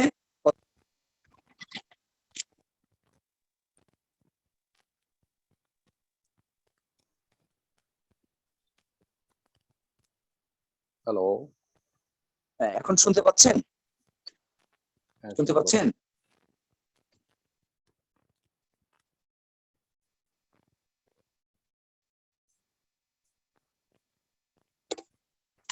যে আলামিন সাহেব, মিস্টার নজরুল ইসলাম, আপনি কি শুনতে পাচ্ছেন? গ্যালাক্সি J4 প্লাস,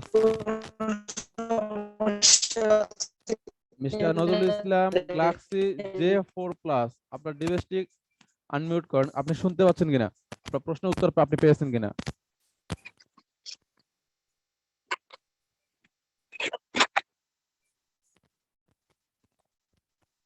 ওকে, আমরা পরবর্তী প্রশ্নে যাচ্ছি।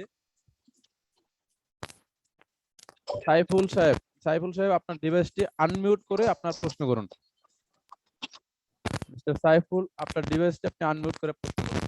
থ্যাংক ইউ স্যার, আসসালামু আলাইকুম স্যার। আমার কোশ্চেনটা করার পূর্বে আমি শুধু একটু বলতে চাই যে আপনার এই যে সেশন, যেটা প্রত্যেকবার ইনকাম ট্যাক্স রিটার্নের পূর্বে যে সেশনটা দেওয়া হয়, সত্যি অনেক হেল্পফুল।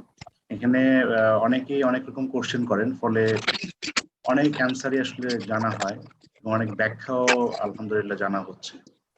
পাশাপাশি আমার নিজের কোশ্চেন থাকলেও দেখা যায় অনেক সময় অন্যের কোশ্চেনের সাথে মিলে যাচ্ছে, ফলে এটা সহজেই কোশ্চেন না করেও অ্যান্সার জানা যাচ্ছে। এটা আমার জন্য, মানে আমাদের সকলের জন্য অনেক বেশি হেল্পফুল হচ্ছে, সেজন্য অনেক বেশি থ্যাংক ইউ দ্য ট্যাক্স ম্যানকে। স্যার, আমার যে কোশ্চেনটা সেটা হলো, প্রভিডেন্ট ফান্ড যখন টাকা রিসিভ, মানে যখন টাকাটা রিসিভ হলো ব্যাংকে, তখন এটা রিটার্নের আমি কোন অংশে এটা দেখাবো? এটা তো ট্যাক্স ফ্রি ইনকাম, তাহলে রিটার্নের কোন অংশে এটা স্যার দেখানো উচিত? এটা হলো এক নাম্বার কোশ্চেন। 2 নাম্বার কোশ্চেনটা হলো স্যার, প্রভিডেন্ট ফান্ডের টাকাটা যেই বছর এসেছিল ওই বছর দেখানো হয় নাই, যে কোনো কারণেই হোক এটা মিসিং হয়েছে বা এটা দেখানো হয় নাই, এই মুহূর্তে এটা দেখাতে গেলে রিটার্নের কোথায় দেখানো উচিত? এই হলো আমার question. Thank you sir.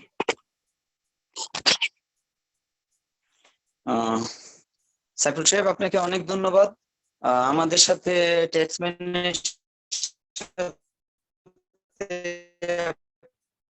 Connected হওয়ার জন্য। এটি আমাদের আসলে আমরা একটা সোশ্যাল প্রফেশনাল নিশি, ব্যস্ত দুনিয়াতে আসলে সবাই অনেক ব্যস্ত, ভলেন্টারি সময় নেওয়ার আসলে কারো সময় নেই। তারপরেও আমরা আমাদের প্রফেশনাল সোসাইটিকে সার্ভ করার জন্য এটি আমাদের সোশ্যাল প্রফেশনাল ইনিশিয়েটিভ। আপনারা জানেন যে আমাদের এই লেকচার গুলো আমরা ইউটিউবে আপলোড করব। আপনারা একটু ইউটিউবের সাথে একটু কানেক্টেড থাকেন। আমাদের 3টা প্ল্যাটফর্মে আমরা আছি। আমাদের ইউটিউব প্ল্যাটফর্মে আমরা আছি। আমাদের ইউটিউবের নাম হচ্ছে দ্য ট্যাক্সম্যান লিমিটেড। আমরা ফেসবুকে আছি দ্য ট্যাক্সম্যান লিমিটেড, এবং আমাদের ওয়েবসাইট আছে thetaxmanlimited.com। আপনারা আমাদের এই 3টি প্ল্যাটফর্মের সাথে সংযুক্ত থাকবেন। আমরা আশা করতেছি ভবিষ্যতে আপনাদের জন্য আরো বেশ কিছু সার্ভিস নিয়ে আসার জন্য। স্পেসিফিক্যালি ইউটিউবে এই ভিডিওগুলো পরবর্তীতে আপলোড করা হয়, কারণ সবার আসলে টাইম ম্যাচিং হয় না। সেই জন্য টেকনোলজি এখন আপনার একেবারে দোরগোড়ায়। আপনারা ইউটিউবের সাথে একটু কানেক্টেড থাকবেন, তাহলে আমাদের ভিডিওগুলো যদি লাইভে অংশগ্রহণ করতে নাও পারেন, তাহলে আমাদের ইউটিউবের ভিডিও দেখে আপনারা আলোচনাগুলো শুনে উপকৃত হতে পারেন। এখন আমি আপনার প্রশ্নের উত্তরে যাচ্ছি। সেটি হচ্ছে যে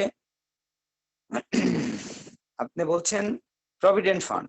প্রভিডেন্ট ফান্ডটা কি আপনি একটু দেখেন। প্রভিডেন্ট ফান্ডের ইম্প্যাক্টটা কি? প্রভিডেন্ট ফান্ডটা হচ্ছে, এটি যদি রেকগনাইজড একটা প্রভিডেন্ট ফান্ড হয়, সেই ক্ষেত্রে নিয়োগকর্তা এবং কর্মচারী দুজনেই এই ফান্ডের টাকাটা জমা দেয়। তাহলে আপনি যখন বেতন পান, ধরেন আপনার বেতন 10,000 টাকা, 10% 1,000 টাকা আপনার কাছ থেকে কেটে রাখলো। কেটে রেখে অথরিটি অর্থাৎ কোম্পানির একটা তত্ত্বাবধানে এই ফান্ডটা তত্ত্বাবধান করা হয়, কোম্পানির তত্ত্বাবধানে। তাহলে কোম্পানি 1,000 টাকা দিচ্ছে আর আপনার কাছ থেকে 1,000 টাকা কেটে নিচ্ছি। এটার ইম্প্যাক্টটা হচ্ছে, আপনি এই যে 1,000 1,000 2,000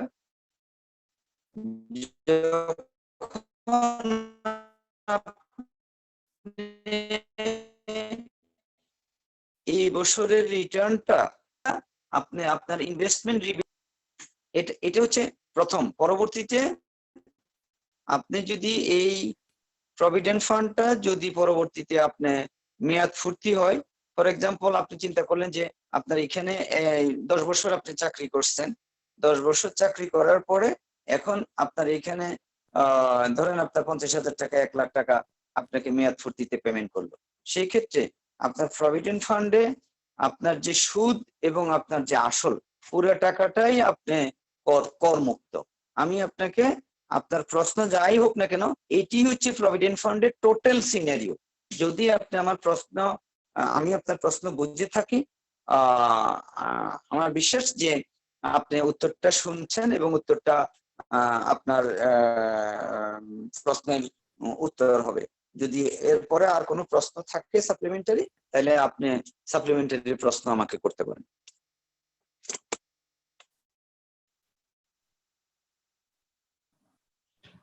থ্যাংক ইউ স্যার। স্যার আমি অ্যান্সারটা পেয়েছি, তবে স্যার এখানে নেটওয়ার্কিং সমস্যা হওয়ার কারণে আপনার কিছু কিছু শব্দ আসলে কেটে আসছিল, যার কারণে আমি খুব ক্লিয়ার হতে পারিনি।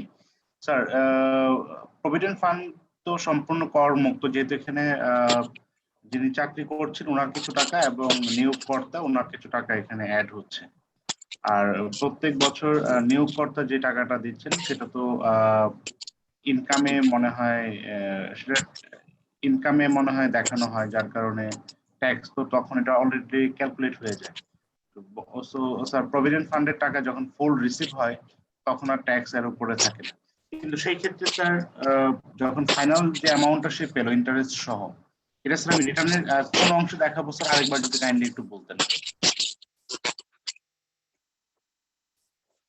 মানে আপনি জানতে চাচ্ছেন যে প্রভিডেন্ট ফান্ড থেকে যে টাকাটা আপনি পাবেন সেই টাকাটা কোথায় দেখাবেন?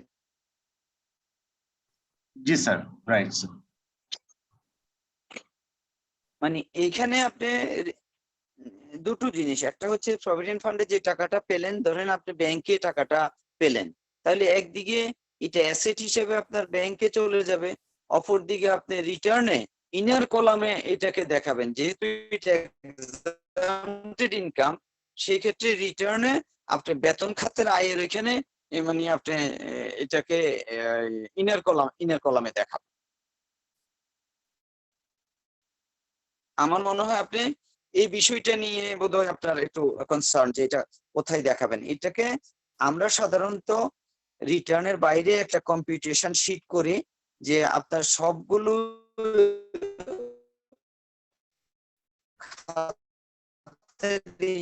ইনকামকে আমরা যোগ করে তারপরে আমরা রিটার্নে নিয়ে যাই পারেন, প্লাস আপনি প্রভিডেন্ট ফান্ড থেকে আপনি যে টাকাটা পেলেন সেটি বেতন খাতের আয়ের সেই কলাম। আর কোনো প্রশ্ন থাকলে করতে পারেন, বুঝছেন কিনা আমাকে একটু বলুন। জি স্যার, আমি সম্পূর্ণ বুঝতে পেরেছি স্যার। আমার আরেকটা সাপ্লিমেন্টারি কোশ্চেন ছিল, সেটা হলো ওই প্রভিডেন্ট ফান্ডের টাকা স্যার যে বছর উনি রিসিভ করলেন, ওই বছরই উনি ফর এক্সাম্পল উনি স্যার 30 লক্ষ টাকা রিসিভ করলেন প্রভিডেন্ট ফান্ড, সেক্ষেত্রে ওই টাকা দিয়ে উনি আবার ওই বছরই একটা ইনভেস্টমেন্ট করলেন কোনো একটা ফাইন্যান্সিং কোম্পানিতে, যত লক্ষ টাকা উনি সেভিংস রাখলেন, যে কোনো একটা ফাইন্যান্সিং কোম্পানিতে রাখলেন, তাহলে সেই ক্ষেত্রে স্যার এটা তো আবার ইনভেস্টমেন্টে যাচ্ছে, তাহলে সেই ক্ষেত্রে ইনভেস্টমেন্টে কি আমি আবার দেখাবো? তখন তো আবার স্যার অপর দিক থেকে তার অন্যান্য প্রাপ্তিতে তার কিছু ইনকাম বেড়ে যায়। আপনার প্রশ্ন জি স্যার, আমার কোশ্চেনটা শেষ হয়েছে স্যার। জি, আমার কোশ্চেন শেষ হয়েছে। তাহলে আপনি আবার মিউট হয়ে যান। এখানে আপনি যে কথাটা বলছেন, বিষয়টা হচ্ছে যে এখানে তো ছোট্ট একটা অ্যাকাউন্টিং আছে। যখন আপনার ব্যাংকে 30 লক্ষ টাকা আসলো, আপনি 30 লক্ষ টাকা যেটা প্রভিডেন্ট ফান্ড থেকে পাইছেন, নিশ্চয়ই সেটা দেখান নাই। সেটা দেখাইলে সেটাও দেখান নাই আপনার ব্যাংকের স্টেটমেন্টে। যদি ব্যাংক এর স্টেটমেন্ট দেখান, তাহলে তো আপনার কোনোভাবে আপনার ক্যাশ ফ্লো মিলবে না, কারণ নিশ্চয়ই আপনি ওই যে ব্যাংকে সেটা দেখান নাই, ব্যাংক স্টেটমেন্টও আপনি দেখান নাই। আপনি আমার সাথে একটু কোঅর্ডিনেট করেন। জি স্যার, রাইট স্যার, আনমিউট হয়ে কথা বলেন। Right sir. তাহলে আপনার ব্যাংক স্টেটমেন্টটাও আপনার যে ওয়েলথ স্টেটমেন্ট আছে, আইটি 10B আছে, সেখানেও ব্যাংকের রাইট ব্যালেন্সটা আপনি দেখান নাই। জি স্যার। এই ক্ষেত্রে এটা যে দেখান নাই, তাহলে আপনি একদিকে ওই যে ব্যাংক স্টেটমেন্টের যে ফিগারটা 30 লাখ টাকা ধরেন ব্যাংকে জমা হয়েছে, আপনি 30 লাখ টাকা ব্যাংকে দেখান নাই, আবার ওইদিকে রিটার্নও দেখান নাই। তাহলে একদিকে আপনার ইনকাম দেখায় বাদ দিচ্ছেন, আরেক দিকে আপনার যে অ্যাসেট বাদ পড়ে গেছে। কারণ বুঝতে পারছেন কিনা? জি স্যার, আমি বুঝতে পেরেছি। জি স্যার। আচ্ছা, এখন ইমপ্যাক্টটা তো আপনি দেখলেন। আপনি যেহেতু এটা স্কেপ করে গেছেন, তাইলে আপনার ব্যাংক স্টেটমেন্টে ব্যাংকের অথবা ওই ব্যাংকটাই আপনি আপনার রিটার্নে ওই ব্যাংকের ব্যালেন্সই দেখান নাই, অথবা ব্যাংকের ব্যালেন্স কমাই দেখাইছেন, অথবা টোটালি ব্যাংক স্টেটমেন্টের জিনিসটা এখানে রিফ্লেক্ট করেন নাই। এক্ষেত্রে আসলে ইনকাম ট্যাক্স তো ধরুন একটা মানে এভরি ইয়ারের একটা ব্রেকেট। আপনি জুলাই 1 জুলাই থেকে 30 জুন পর্যন্ত এই সময়ের মধ্যে যে অ্যাক্টিভিটিস গুলো আছে, সেগুলো একটা নির্দিষ্ট ইয়ারের মধ্যে সীমাবদ্ধ। এখন আপনি যেহেতু দেখান নাই, একটা রেকটিফিকেশন করে আপনি রিটার্নটা দিতে পারেন, যেহেতু আপনার এটা ধরেন বৈধ ইনকাম, আপনি সেটা দেখাইতে পারেন। এখন এটা তো ধরেন আসলে আমি তো এখানে লর কথা বলছি, কারণ প্র্যাকটিস তো সামটাইমস কিছুটা ডিফারেন্ট। আমার মনে হয় জিনিসটা একজন প্র্যাকটিশনারের সাথে কথা বলে আপনি জিনিসটা একটু দেখানোর ব্যবস্থা করেন। দেখানো যাবে না এমন নয়, যেহেতু এটি উনি প্রভিডেন্ট ফান্ডের টাকা, সেই ক্ষেত্রে ভুলক্রমে এটা হয়ে গেছে, সেইভাবে বলে আপনি জিনিসটা একটু আমার মনে হয় দেখাই দেওয়া যাবে।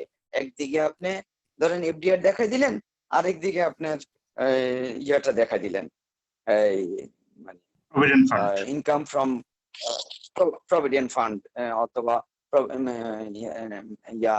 received from provident fund at maturity, এইভাবে বলে fund received from provident fund at maturity, এইভাবে বলে আমার মনে হয় জিনিসটা আপনি দেখাই দিতে পারেন। অথবা এটা প্র্যাকটিশনার আপনাকে এইভাবে বুদ্ধিটা দিতে পারে, সেটি হচ্ছে যে ধরেন যে জিনিসটা গত বছর পাইছিলেন সেই জিনিসটাকে আপনি এই বছর দেখাই দিবেন। ওকে স্যার, আমি ক্লিয়ার হয়েছে স্যার। স্যার আমার আরেকটা কোশ্চেন আমি কি করব, এটা অবশ্য মানে সম্পূরক নয়, একটু ডিফারেন্ট একটা কোশ্চেন ছিল স্যার। এটা করলে হয়তো আমার আর কোশ্চেন বলেন। থাকবে না। Okay sir, thank you sir. Sir কোশ্চেনটা হলো স্যার, স্যালারি যে কোম্পানি থেকে যিনি রিসিভ করছেন উনি গত অর্থ বছরে 12 মাসের স্যালারি রিসিভ না করে উনি 12 মাসের স্যালারির সঙ্গে উনি জুলাই এবং আগস্ট এই 2 মাসের স্যালারিটাও উনি ওই জুন মাসের মধ্যেই রিসিভ করেছেন। এটা করোনার কারণে বিভিন্ন প্রবলেমের কারণে এটা অ্যাকচুয়ালি কোম্পানি থেকে অ্যাডভান্স দেয়া। তো সেক্ষেত্রে আমরা জি স্যার 14 মাসের হয়েছে এবং 2টা ঈদ বোনাস ছিল। যাই হোক 14 মাসের স্যালারি 12 মাসের জায়গাতে পেয়েছে। সেই ক্ষেত্রে আমরা স্যার যখন ক্যালকুলেশন করব ইনকামটা, তখন কি 14 মাসেরটা ক্যালকুলেট করব? কারণ ব্যাংক স্টেটমেন্টে 14 মাসের মানে হ্যাঁ 14টা বেতনে স্যার শো করবে, আর তার পরবর্তী বছরে আমরা কাউন্ট কি করব স্যার? পরবর্তী বছরে আপনারা জানেন যে আমাদের টেক্সম্যান পাবলিকেশন থেকে আমরা 4টা বই আপনাদের জন্য আমরা মানে বাজারজাতকরণ করছি। আপনারা বোধহয় সেটার অ্যাডও আপনারা দেখতে পাবেন আমাদের ইয়েতে, যদি যান ফেসবুকও আপনি দেখতে পাবেন, ইউটিউবও দেখতে পাবেন, আমাদের ওয়েবসাইটও আপনারা দেখতে পাবেন। সেখানে আপনি এ হ্যান্ডবুক অফ পার্সোনাল ট্যাক্স, আপনি ওই বইটাতে আপনি দেখবেন যে যখন আপনি ওই বইটা উল্টাবেন সেখানে দেখবেন যে একদম বেতন খাতের যে আয়টা, সেখানে প্রত্যেকটা পয়েন্ট আলাদা আলাদা ভাবে বলা আছে। সেখানে যদি আপনি কোনো অগ্রিম বেতন পেয়ে থাকেন তাহলে সেটিও আপনাকে ইনকাম হিসেবে আপনাকে যখন পাবেন তখন এই যে অর্থ বছরে পাবেন অথবা যে কর বছরে পাবেন সেই কর বছরে আপনাকে এটি ডিক্লেয়ার করতে হবে। সুতরাং আপনার বোনাস এবং অগ্রিম বেতন যা কিছুই আছে, বোনাস, অগ্রিম বেতন, বকেয়া বেতন সবকিছুই আপনাকে ডিক্লেয়ার করতে হবে। আশা করি আপনি আমার উত্তরটা পেয়েছেন। জি স্যার আমি পেয়েছি। আর স্যার নেক্সট ইয়ারে তাহলে কি এটা 10 মাসের স্যালারি কাউন্ট হবে? যেহেতু 2 মাসে অগ্রিম পেয়ে গিয়েছিল পরবর্তী বছর। হ্যাঁ হ্যাঁ, নেক্সট ইয়ারে যদি আপনি 10 মাসের বেতন পান 10 মাসেরই হবে, কোনো সমস্যা নাই। আর bank statement will be supported by. Okay sir, ঠিক আছে, আমি বুঝতে পেরেছি। তাহলে মানে এই বছরে ট্যাক্স হচ্ছে একটু বেশি আসবে, বাট নেক্সট ইয়ারে ট্যাক্স তাহলে একটু কম আসবে যেহেতু 10 মাসের স্যালারি আসবে। Okay sir, thank you sir. আসলে ট্যাক্স কম বেশি আসবে, আইন আমরা আসলে যখন আইন আলাপ করব তখন আমাদের ট্যাক্স বেশি আসলো কম আসলো সেটা না, আমরা আইন জানবো এবং আইনের অ্যাপ্লিকেশনটা আমরা জানবো।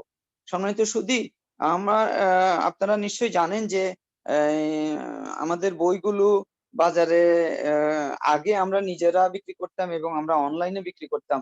আপনারা চাইলে বইগুলো আমাদের অনলাইন থেকেও কিনতে পারেন, এনবিআর এর সামনে থেকেও কিনতে পারবেন। আপনারা বইগুলো আগে আমরা সেভাবে ডিস্ট্রিবিউশন করি নাই বা করার আমাদের সুযোগ ছিল না, আমরা সেইভাবে অ্যাটেনশন দিতে পারি নাই।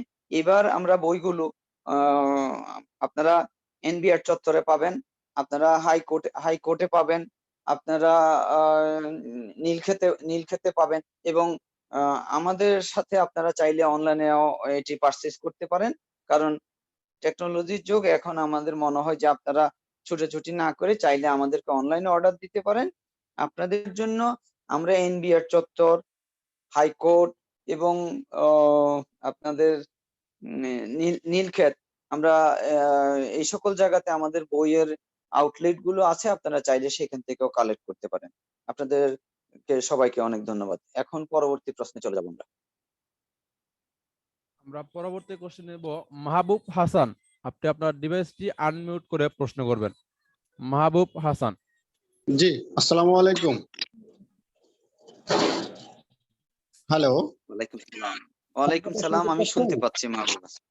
জি, আমার শুনতে পাচ্ছি।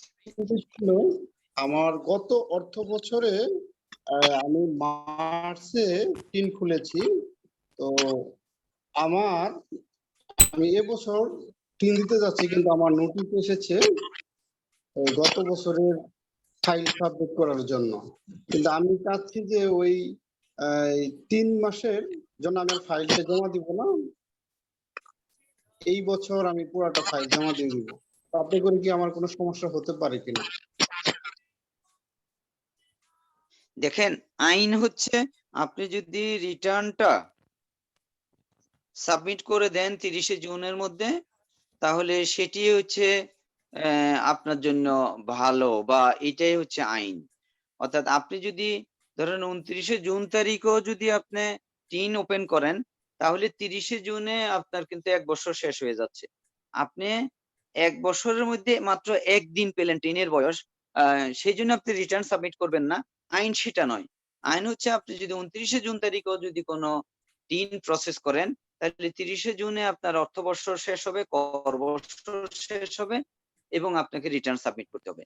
এখন যদি আপনার এখানে কোনো সেরকম কনসিডারেবল কোনো ইনকাম না থেকে থাকে, তাহলে সেই ক্ষেত্রে আপনি এবার রিটার্ন সাবমিশন না করলে তেমন কোনো অসুবিধা হবে না। তবে আইন হচ্ছে আপনি যদি রিটার্ন সাবমিশন না করেন, তাহলে নন সাবমিশন অফ রিটার্নের জন্য আপনাকে জরিমানা করতে পারে। এটি হচ্ছে আইন। তবে সাধারণত আমরা দেখি যদি টিন খোলা হয় এবং তার কোনো কনসিডারেবল ইনকাম না থাকে, তাহলে সেই ক্ষেত্রে এটি সেভাবে মানে ট্যাক্স অফিস সেভাবে হার্ডলি জিনিসটাকে দেখে না। আশা করি আপনি আপনার প্রশ্নের উত্তর জি, পেয়েছেন। Thank you sir.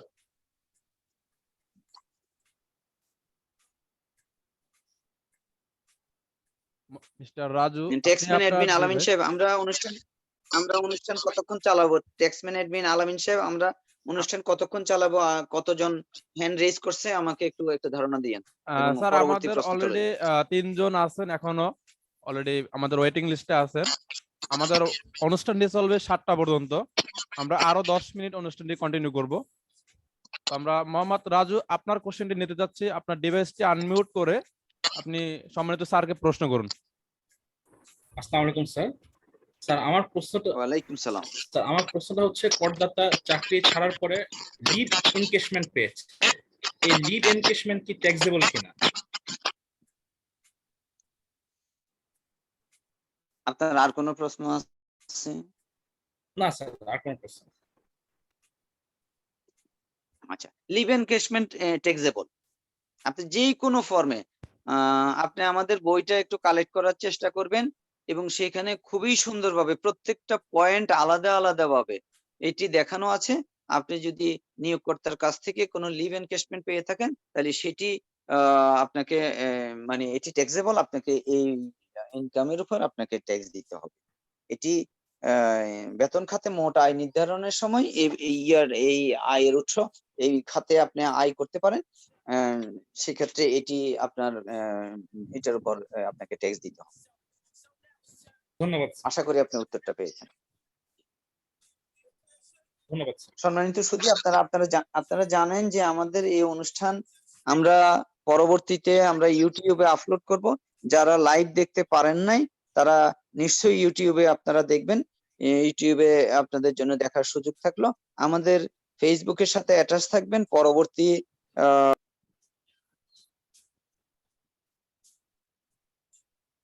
সম্মানিত স্যার, আপনার ডিভাইসটি আনমিউট হয়ে গেছে। সম্মানিত স্যার, আপনার ডিভাইসটি আনমিউট হয়ে গেছে। জি, সম্মানিত সুধী, আপনারা জানেন যে আমরা পরবর্তীতে আরো অন্যান্য ইস্যুর উপরও আমরা পাবলিক লেকচারে আসব। সেই ক্ষেত্রে আপনারা আমাদের ফেসবুকের সাথে, ইউটিউবের সাথে, ওয়েবসাইটের সাথে আপনারা যদি একটু সম্পৃক্ত থাকেন, তাহলে আমাদের নোটিফিকেশন গুলো জানতে পারবেন। এখন পরবর্তী প্রশ্ন করেন। গ্যালাক্সি J7 প্রাইম, উনি প্রশ্ন করতে চাচ্ছেন মনে হয়। আলামিন সাহেব, ওনাকে প্রশ্ন করার সুযোগ দেন। গ্যালাক্সি J7 প্রাইম, যে আপনি প্রশ্ন করুন। আপনি ডিভাইস হ্যান্ড রাইজ করার পর আবার হ্যান্ড লো করে ফেলেন, সেখানে আপনার নামটা অলওয়েজ নিচে চলে যাচ্ছে আমাদের কাছ থেকে। গ্যালাক্সি J7 প্রাইম, যে আপনার প্রশ্নটা করুন। হ্যালো, আসসালামু আলাইকুম। আসসালামু আলাইকুম, শুনতে পাচ্ছেন? জি, শুনতে পাচ্ছি। জি, ওয়ালাইকুম সালাম। জি, প্রশ্ন করুন, শুনতে পাচ্ছি। হ্যাঁ, আমি বেতন খাতে আমার একটা স্যালারি অ্যাকাউন্ট আছে। এখন আমাদের একটা যৌথ প্রজেক্টে কাজ চলছে, এখানে আমরা জয়েন্ট অ্যাকাউন্ট করতে চাচ্ছি। এখন জয়েন্ট অ্যাকাউন্টে দেখা যাচ্ছে যে অনেক পরিমাণ টাকা জমা হবে, প্রায় হয়তো আমাদের প্রজেক্টটা প্রায় 10 কোটি টাকার মতো। এখানে বিভিন্ন সোর্স থেকে টাকা জমা হবে জয়েন্ট অ্যাকাউন্টে।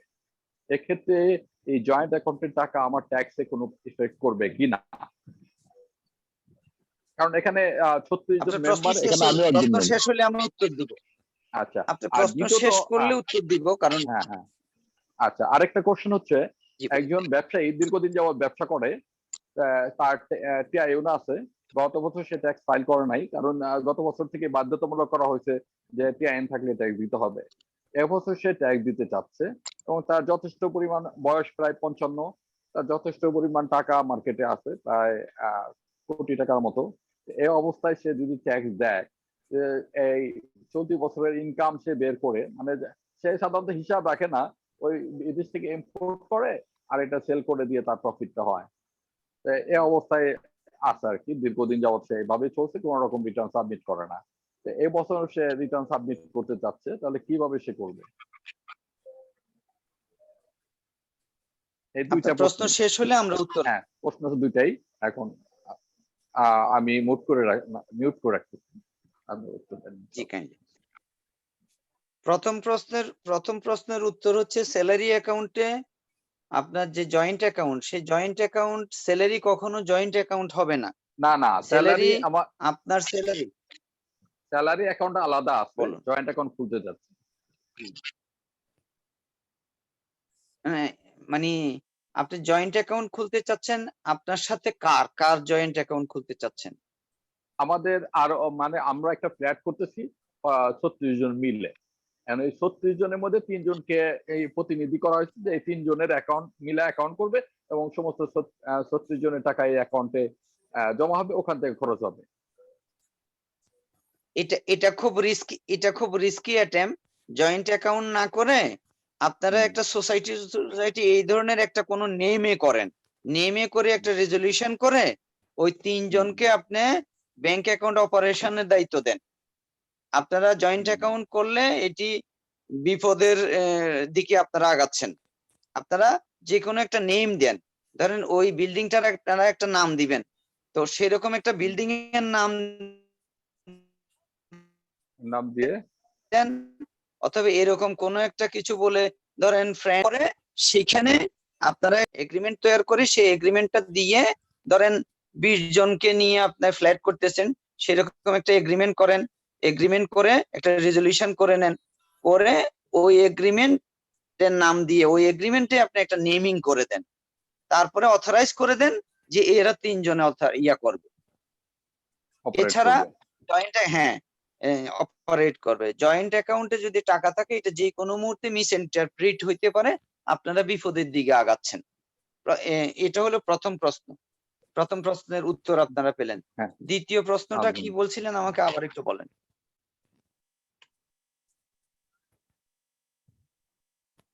গ্লাক্সি জে প্রাইম, আপনার ডিভাইসটি আনমিউট হয়ে গেছে, আপনি ডিভাইসটি হ্যাঁ, সে দীর্ঘদিন যাবত ব্যবসা করছে, তার টিআইউন আছে, ব্যবসা কি আছে, কিন্তু সে কোনো রিটার্ন সাবমিট করে না। গত বছর যেহেতু টিআইএন থাকলে রিটার্ন সাবমিট করতে হবে বলে আইন পাস হওয়ার ফলে সে গত বছর রিটার্ন সাবমিট করে না, এবছর সে রিটার্ন সাবমিট করতে চাচ্ছে, কিভাবে করবে? এবং তার বেশ ক্যাশ ক্যাপিটাল প্রায় 2 কোটি টাকার উপরে আছে, দীর্ঘদিন যাবত সে যেহেতু ব্যবসা করে। আপনার প্রশ্ন শেষ হলে আমরা উত্তরে যাব। হ্যাঁ, শেষ। আচ্ছা, তাহলে আপনি একটু মিউট হয়ে যান। এখন যদি উনি ইম্পোর্টার হয়, সেক্ষেত্রে ওনার দুইটা উপায় আছে। একটা হচ্ছে যে উনি যখন ইম্পোর্ট করেন, তখন ইম্পোর্ট স্টেজে ওনার কাছ থেকে কিছু ট্যাক্স কেটে রাখেন, সেখানে ওনার কতগুলো টিডিএস এর চালান আছে, সেই টিডিএস এর চালানগুলো ব্যবহার করে উনি ওনার রিটার্নটা প্রিপেয়ার করতে পারে।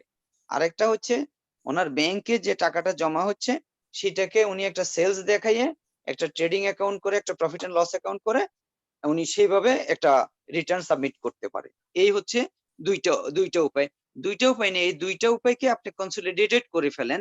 ধরেন ওনার একটা বিজনেসের জন্য একটা profit and loss account, trading account, profit and loss account করে আপনি যদি ব্যাংকটাকে, যেহেতু উনি হিসাব রাখেন না, ব্যাংকে যে ডিপোজিটটা হয়েছে সেই ডিপোজিটটাকে উনি যদি ধরেন ওনার সেলস হিসাবে কনসিডার করে, ইম্পোর্ট স্টেজে ওনার কাছ থেকে যে ট্যাক্স কেটে রাখছে সেটাকে যদি উনি অ্যাডভান্স ট্যাক্স হিসেবে কনসিডার করে, সেইভাবে উনি একটা রিটার্ন সাবমিশনে যেতে পারে। আশা করি সম্মানিত গত সুধী আপনার বছর যে প্রশ্ন। করেনি এর জন্য কি সমস্যা হবে? দেখেন এখানে সমস্যা হবে, কিন্তু ওনাকে তো এটা ফেস করতে হবে। এই বছর উনি তো আরো 10 বছর আগে করার কথা ছিল। জি জি জি। উনি আরো 10 বছর আগে, উনি কিন্তু ট্যাক্সের নেটে আসছেন আরো 10 বছর আগে। এখন 3 থাকলে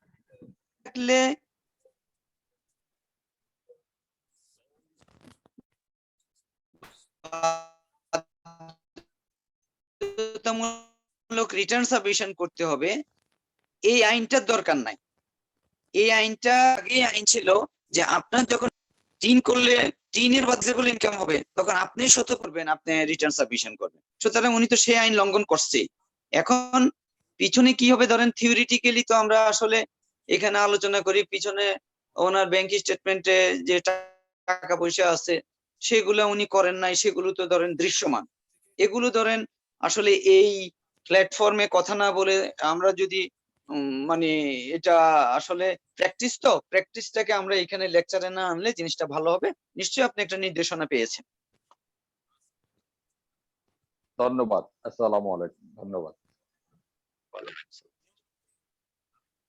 সম্মানিত সুধী, আমরা আমাদের অনুষ্ঠানের প্রায় শেষ পর্যায়ে। যদি কারো কোনো প্রশ্ন থাকে তাহলে আমরা প্রশ্ন নিয়ে অনুষ্ঠানটা শেষ করব। ট্যাক্সম্যানের সাথে স্যার আমরা আর 3টা প্রশ্ন নেব, আমাদের আরো 3টা প্রশ্ন আছে, আমরা সে 3টা প্রশ্ন নিয়ে আমাদের অলরেডি 7টা বেজে গেছে, আমাদের যে প্রোগ্রাম শিডিউল ছিল 5টা থেকে 7টা পর্যন্ত, আমরা আর 10 মিনিটের মতো টাইম নিব, সেখানে আমরা 3টা প্রশ্ন নিয়ে আমরা শেষ করতে যাচ্ছি। ঠিক আছে, প্রশ্ন নেই আমরা। জি, মোহাম্মদ মকদুম আলী খান, জি আপনার ডিভাইসটি আনমিউট করে প্রশ্ন করুন। ধন্যবাদ স্যার আবার সুযোগ দেওয়ার জন্য। স্যার একটা বিষয় স্যার, শেয়ার মার্কেটে সেকেন্ডারিতে আমরা যে কেনা বেচা করি সেখান থেকে আমাদের যে লাভ হয় সেটা কি স্যার ট্যাক্সেবলে পড়বে কিনা স্যার? আরেকটা কোশ্চেন আছে আমার স্যার, করব স্যার।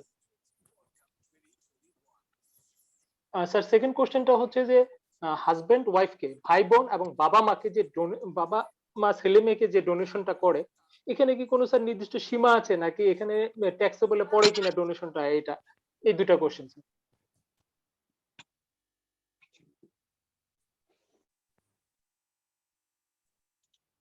সম্মানিত সুধী, আপনি যে প্রশ্নটা করলেন সেটি হচ্ছে যে প্রথম প্রশ্নটার আমি দ্বিতীয় প্রশ্নের উত্তর দিচ্ছি। আপনি আমাদের এ হ্যান্ডবুক অফ পার্সোনাল ট্যাক্স বইটা একটু সংগ্রহ করবেন। সেখানে আপনি দেখবেন যে গিফট ট্যাক্স এর একটা ল আছে এবং গিফট ট্যাক্স কতটুকু করতে পারবে, কে কাকে করতে পারবে সেটা বলা আছে। আপনি সেই উত্তরটা সেখান থেকে আপনি নিতে পারবেন। গিফট ট্যাক্স এর উপরে কতগুলো স্ল্যাব আছে, আমি যেহেতু আমি এইচআর, সেই ক্ষেত্রে আমরা অত স্পেসিফিক রেট নিয়ে এগুলো নিয়ে কথা বলার আমাদের সুযোগ নাই। তবে আইনটা হচ্ছে যে হাজবেন্ড ওয়াইফ মানে সন্তান পিতা মাতা এদের মধ্যে আপনি আপনার গিফটটা আপনি দিতে পারবেন। গিফট দিতে হলে সেটা গিফট ট্যাক্স এর জন্য একটা আছে, সেটা কিভাবে গিফট করবেন, কাকে গিফট করবেন সেটি আমাদের ওই চ্যাপ্টারে গেলে আপনি সেখান থেকে গাইডেন্স পেতে পারেন। আপনার প্রথম প্রশ্নটা আবার একটু আমাকে বল। স্যার আমরা যে ব্রোকারেজ হাউসে সেকেন্ডারি শেয়ার গুলো কেনা বেচা করে যে লাভ হচ্ছে আমাদের, এটা আমার ট্যাক্সেবলে পড়ে কিনা স্যার? এটাই। সেকেন্ডারি মার্কেটে যে আপনার কেনা বেচা করার পরে যে ইয়েটা হয়, ইনকামটা হবে, সেটা একেবারে করমুক্ত, সেখানে কোনো ট্যাক্স আপনাকে দিতে হবে না। থ্যাংক ইউ স্যার, ধন্যবাদ। সম্মানিত সুধী, আশা করি আপনারা আমাদের উত্তর, আপনাদের প্রশ্নের উত্তর পেয়েছেন। সম্মানিত সুধী, আপনাদের জ্ঞাতার্থে জানাচ্ছি আমরা টাইম টু টাইম ট্যাক্স ইস্যুর উপরে অনেকগুলো পাবলিক লেকচারে আসছি। আপনারা আমাদের ফেসবুকের সাথে, ইউটিউবের সাথে এবং আমাদের ওয়েবসাইটের সাথে অ্যাটাচ থাকবেন। আমাদের ফেসবুক, ইউটিউব এবং ওয়েবসাইট তিনটেই আপনাদের মনে রাখার জন্য খুব সহজ। দ্য ট্যাক্সম্যান লিমিটেড, আমাদের ফেসবুক দ্য ট্যাক্সম্যান লিমিটেড, আমাদের ইউটিউব দ্য ট্যাক্সম্যান লিমিটেড এবং আমাদের ওয়েবসাইট দ্য ট্যাক্সম্যান লিমিটেড.com। আশা করি আপনারা আমাদের এই প্ল্যাটফর্ম গুলোর সাথে যুক্ত থাকবেন এবং আমাদের এই লেকচার গুলো ইউটিউবে দেওয়া হবে, আপনারা ইউটিউবেও দেখে নিতে পারবেন, কারণ সবাই লাইভের সুযোগ পাচ্ছে না। আমরা পরবর্তী প্রশ্নে চলে যাব। মিস্টার মিথুন আপনার ডিভাইসটি আনমিউট করে সম্মানিত স্যারকে আপনার প্রশ্ন করুন। হ্যাঁ স্যার, শুনতে পাচ্ছেন আমাকে স্যার? আমি উত্তম কুমার মন্ডল, গত জি, আমি শুনতে মিটিং পাচ্ছি, ছিলাম আপনার সাথে। অনেক ধন্যবাদ। হ্যাঁ স্যার, আমার প্রশ্নটা হচ্ছে আমি গত বছর হচ্ছে ফার্স্ট আমার রিটার্ন দাখিল ছিল এবং সেক্ষেত্রে আমার পরিসম্পদ বিবরণীর ফলে কিছু নেট ওয়েলথ ক্রিয়েট হয়েছিল। এখন আমার প্রশ্নটা হচ্ছে আমি বর্তমান যে চলতি বছরে আমার পুনরায় সেই সম্পদগুলো দেখানোর কোনো দরকার আছে কিনা? আমার সম্পদ কিন্তু তেমন হারে বাড়েনি, শুধুমাত্র স্যালারি ছাড়া আর ডিপিএস ছাড়া। আপনার প্রশ্ন শেষ হলে আমরা উত্তরে যাব।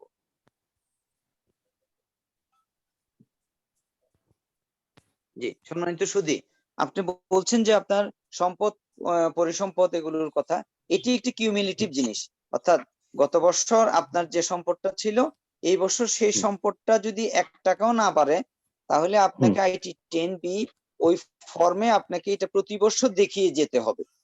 এবং যদি এটা ইনক্রিজ অথবা ডিক্রিজ হয়, একটু দয়া করে একটু মিউট করে দিবেন। সম্মানিত সুধী, একটু মিউট করে দিবেন, কারণ তা না হলে আমার বক্তব্য শুনতে পাবেন না। দয়া করে একটু মিউট করে দিবেন।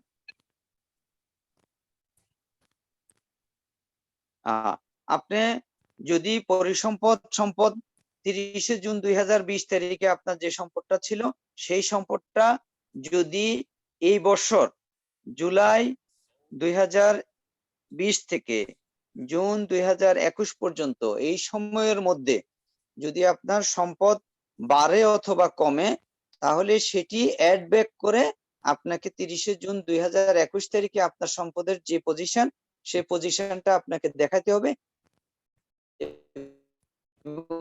এটি কিউমুলেটিভলি প্রতি বছর আপনাকে দেখিয়ে যেতে হবে। আশা করি আপনি আপনার প্রশ্নের উত্তর পেয়েছেন।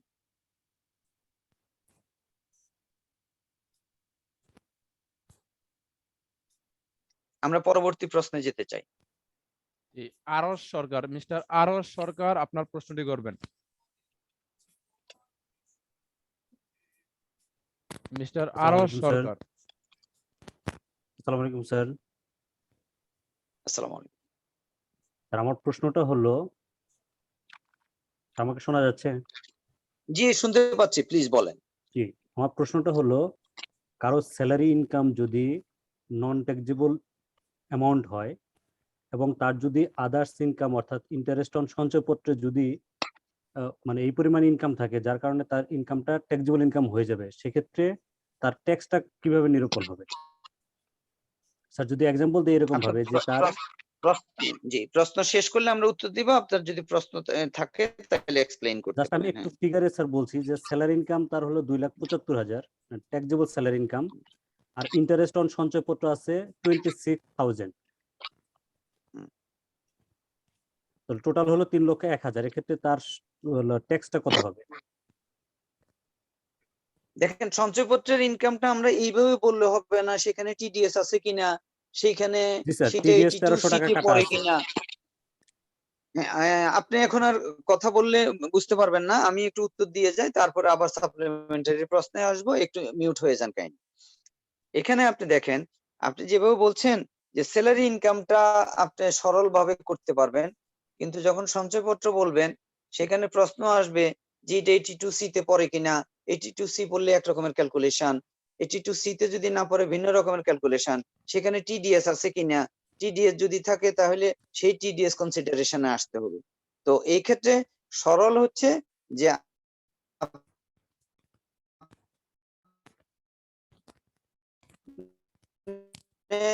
ইয়া ইনকামের সাথে স্যালারি ইনকামের সাথে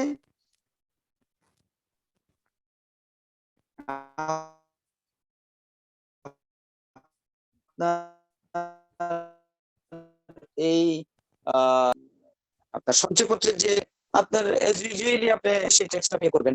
এটা আর কোনো জটিল যদি না থাকে তাহলে এটি এই কোনো সাপ্লিমেন্টারি প্রশ্ন থাকলে করতে পারেন।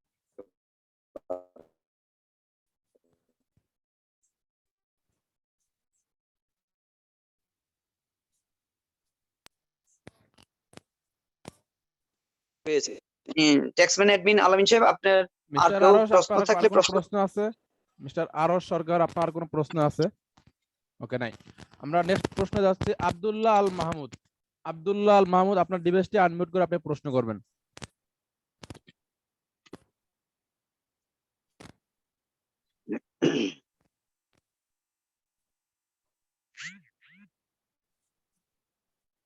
মিস্টার আব্দুল্লাহ আল মাহমুদ, আপনি আপনার ডিভাইসটি আনমিউট করে প্রশ্ন করুন।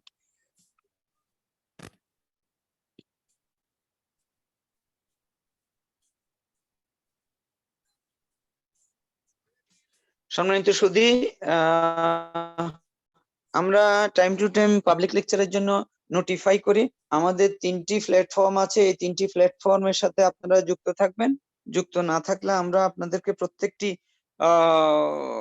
অনুষ্ঠান আপনাদেরকে কমিউনিকেট করা কঠিন হয়ে যায়। আপনারা যদি এই প্ল্যাটফর্ম গুলোর সাথে যুক্ত থাকেন তাহলে আপনারা আমাদের নোটিফিকেশন পাবেন।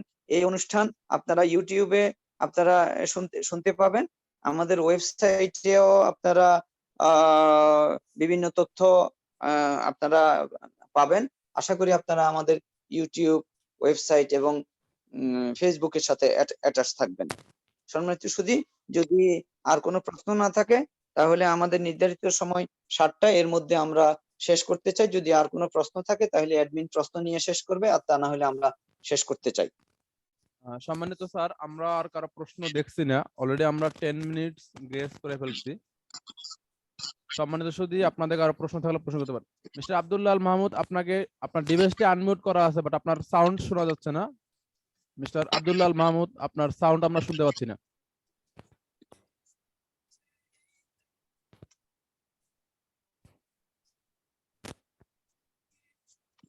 অন্য কারো প্রশ্ন থাকলে আপনার প্রশ্ন করতে পারেন। আমরা মিস্টার আব্দুল্লাহ আল মাহমুদের প্রশ্নটা শুনতে পাচ্ছি। সম্মানিত সুধী, আমরা আমাদের নির্ধারিত সময় অলরেডি আলোচনা শেষ করেছি। নির্ধারিত সময়ের পরে আমাদের প্রায় আরো 10 মিনিট। আর যেহেতু আমাদের এখানে আর কোনো প্রশ্ন নাই, আর প্রশ্ন থাকলেও আমরা অনুষ্ঠান আর আনলিমিটেড টাইম আমরা চালাতে পারছি না, সেই ক্ষেত্রে ট্যাক্সম্যানের সাথে থাকার জন্য আপনাদের সবাইকে অনেক ধন্যবাদ। আমরা ভবিষ্যতেও আপনাদেরকে আমাদের এই পাবলিক লেকচারে পাবো এবং আমাদের এই 3টি প্ল্যাটফর্ম ইউটিউব, ওয়েবসাইট এবং ফেসবুকের সাথে আপনারা সম্পৃক্ত থাকবেন। এই আশাবাদ ব্যক্ত করে ভবিষ্যতে আপনাদেরকে আবারও এই অনুষ্ঠানে আমন্ত্রণ জানিয়ে আজকের মতো এখানে শেষ করতে চাচ্ছি। ট্যাক্সম্যানের সাথে আপনাদেরকে থাকার জন্য অনেক ধন্যবাদ। আসসালামু আলাইকুম।